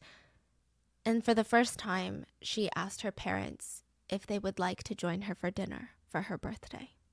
So it's been very rough for these families, rescue personnel, but also the survivors. Survivors' guilt is a scary, scary thing. I mean, I think it's confusing. Like, how do you even process that type of emotion? True. There was a 71-year-old woman who was eating breakfast when she heard screaming. She saw people just sliding down the floor, so she grabbed a railing and saw everyone tumble like dominoes. She remembers going into shock, but this young man grabbed her arm and screamed, "Come on, hold on to me tightly." She was trying to let go and slide down with everyone because she was so exhausted. She's 71, but she's like, no, I can't hold on any longer. She said she was exhausted, but this young man never gave up on her and kept holding her arm. He grabbed her and pulled her up. He failed, so he pulled her up again, and this time it worked. He escorted her to the rescue boats, and she would not have made it out without him. She wanted to ask for his name, but it was so chaotic. No. He was just gone. No. Her 4 friends she was traveling with for like this Jeju trip, her 4 friends died. She suffered a broken back, and she said, you know, I'm grateful. I want to thank that young man. I want to buy him a meal or at least hold his hand or give him a hug. Like, what else can a lady like me do? But how could it be that an old woman like me survives and all these young people are still in there? Jeez. It is such a shame. Civilians very early on realized that they were being lied to. So they tried to show their support to the parents with yellow ribbons. Even while news outlets are still lying, civilians tied yellow ribbons everywhere to show their support, to show parents, we know and we are supporting you. Since then, yellow ribbons have been used to I genuinely can't believe these motherfuckers were trying to lie though. How do you have so much, like you're so inept or you don't even care for these lives that you're just lying on national television and saying whatever you want, bro? That is crazy, and just trying to cover it up. What the f? That's crazy. Mourning for the Sewol Ferry victims, but it's almost now become synonymous with skepticism against the government and standing up to corruption. It's a so lot corrupt. was exposed about high government officials when this case broke, like how President Park was unavailable for up to 7 hours during the initial incident. So not only was she unavailable, but her and her administration falsified schedule records to show that she was on official duties at the time, which she was not. Which, even if you're on official duties, I'm sorry, your nation's children are dying on a boat, get it together, it can wait. She just wasn't involved. I guess I don't know if she wasn't alerted, or I don't know if she wasn't making enough calls, so now all these officials are covering for her, or her administration is covering for her.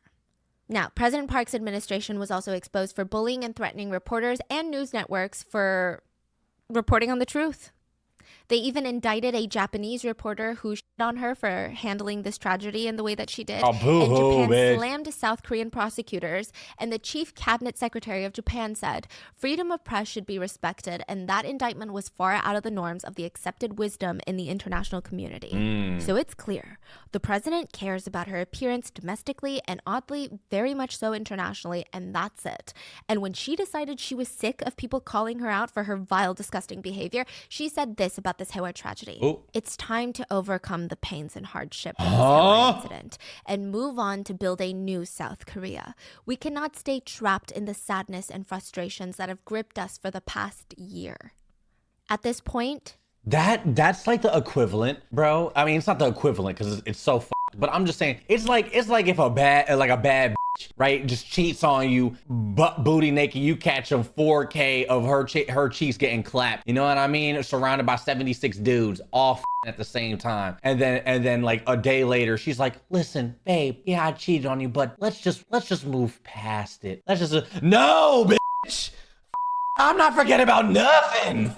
Out of here." You know what I mean? Oh, on, bro. 76. I know the correlation up, but you see what I'm trying to say. It's like, oh, you just want to move past it. No, we not forgetting about none of that. Weird comparison, but understandable. Yeah, you understand? That was quite a comparison. I'm sorry. I am not very eloquently spoken. Bad comparison, but true.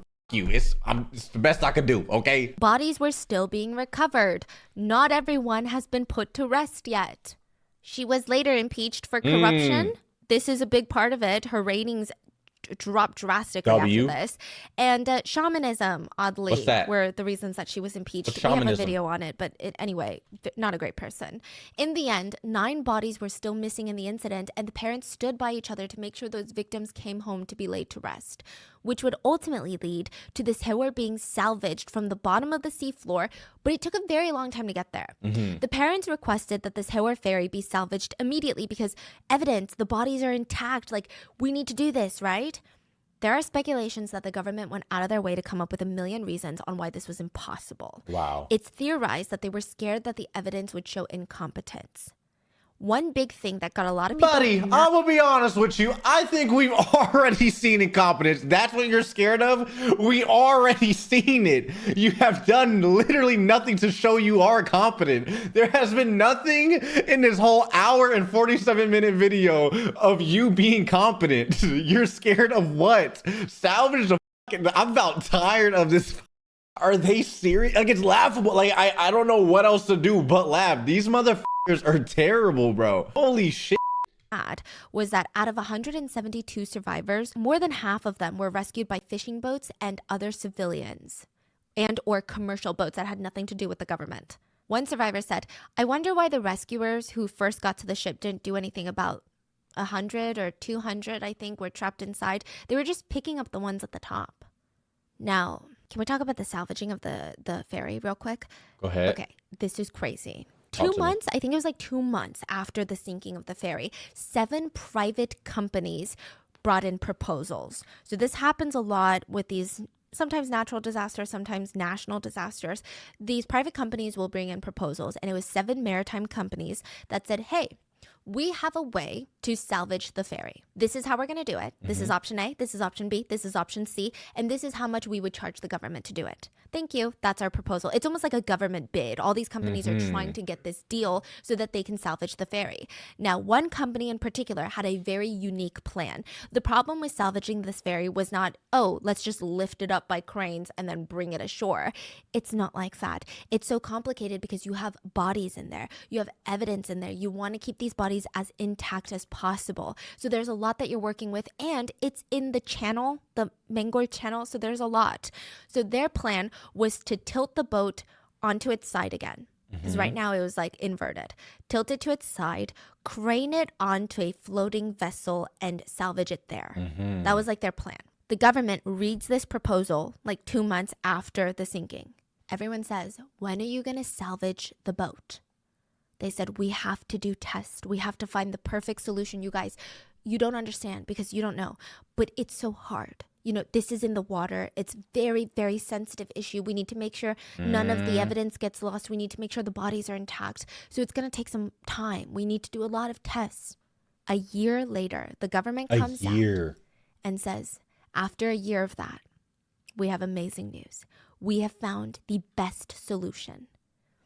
They take credit for the solution that they had on their desks 2 months after the sinking, and they pretty much copy that proposal word for word. Wow. And that was exposed by Newstapa. Wow. Parents of victims gathered together in front of government buildings to stage a hunger strike, not for money, but for the truth. They just wanted answers on how something like this could have happened.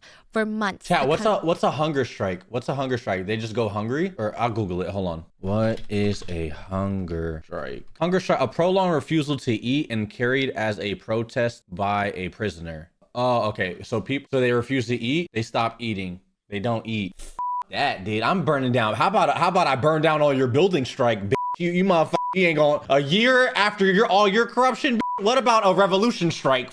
You talking about? How about I strike you in your forehead because you don't want to do your job? Bitch. Like, get the out of here. I'm burning everything, bitch.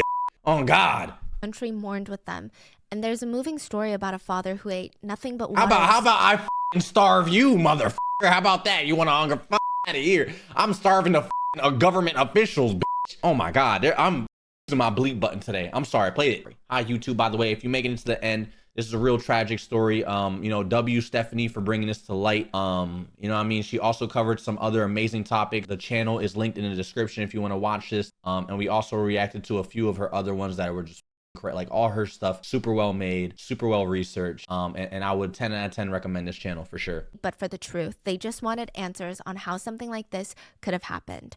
For months, the country mourned with them.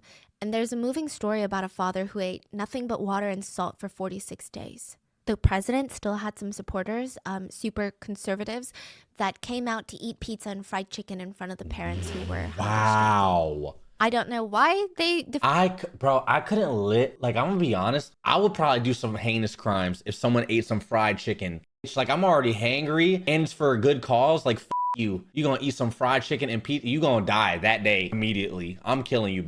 Defended the president like that's your mom or something. I don't know why anyone defends any politician, regardless of what their beliefs are, so vehemently. Like, I mean, it's crazy. One parent stated, I don't need money, compensation, or trauma therapy. I just need the truth, please. That's all. And he formally bowed in front of lawmakers, begging for them to help. Families of victims even shaved their heads in public in a demonstration. They just wanted to put their family members to rest. And the government just kept asking, so you want compensation? No, we want you to find our family members. Finally, the ferry was salvaged 3 years later. Wow. There were 9 missing passengers at that point, and only partial remains would be found in the salvaging. Many of the victims were put to rest 1,000 days after the tragedy. But by the end of October 2018, 5 people are still missing. 2 16-year-old students, a 57-year-old teacher, a 48-year-old father, and the 7-year-old boy. Remember the older brother of the 6-year-old sister? They are still missing. The families of all the victims would receive approximately $177,000 for each victim lost, which is absolutely nothing. I mean, first of all, they didn't even want it in the first place, but it's absolutely nothing. 71 days after the Sewol sinking, survivors returned to school. And before the tragedy, the sophomore class of Tanwon had 325 students. Now there were 75. Wow. In that class. All 75 were provided group therapy as part of the class time. 10 counselors were brought in to be readily available. And students at Tanwon said, every student here knows someone who has died or has gone missing. Like, just imagine the depth, like the web of trauma left behind. One student says, our school feels so empty now. It's not an environment where we can study. I wake up every morning hoping it's a lie, but it's not.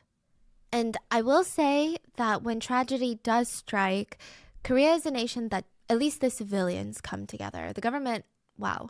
But the civilians do come together in honor of the Sewol tragedy. All K-pop groups, every single one, stopped the release of all new music and promotions. The whole entertainment industry was at a standstill. Most industries in South Korea were at a standstill. There were no ads, no promotions for anything. And once the mourning period was over, BTS came back with a song called Spring Day, directly inspired by Sewol. The translated lyrics read, I miss you even though I'm looking at your photo.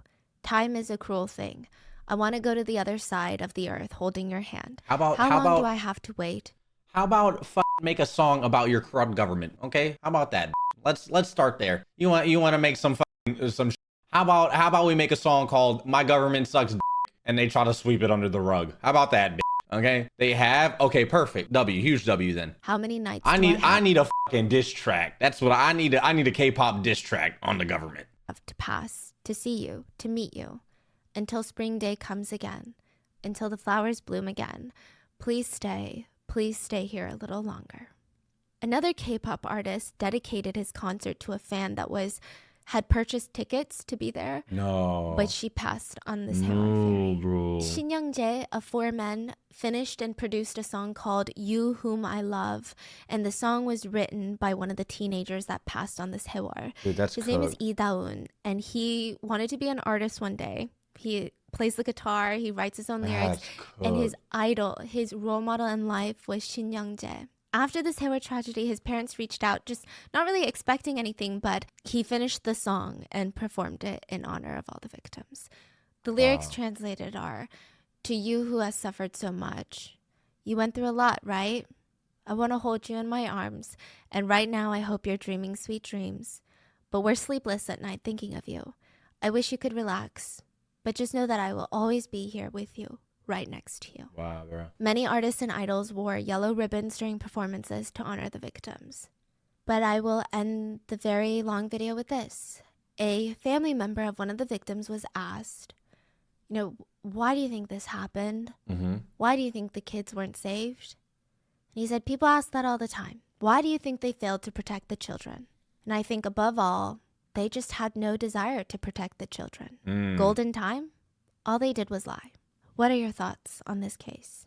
And please stay safe, and I will see you guys on Sunday. Bro, that is a crazy video. What are your thoughts on that, chat? What are your thoughts on this? Bro, that was insane. Like, actually insane.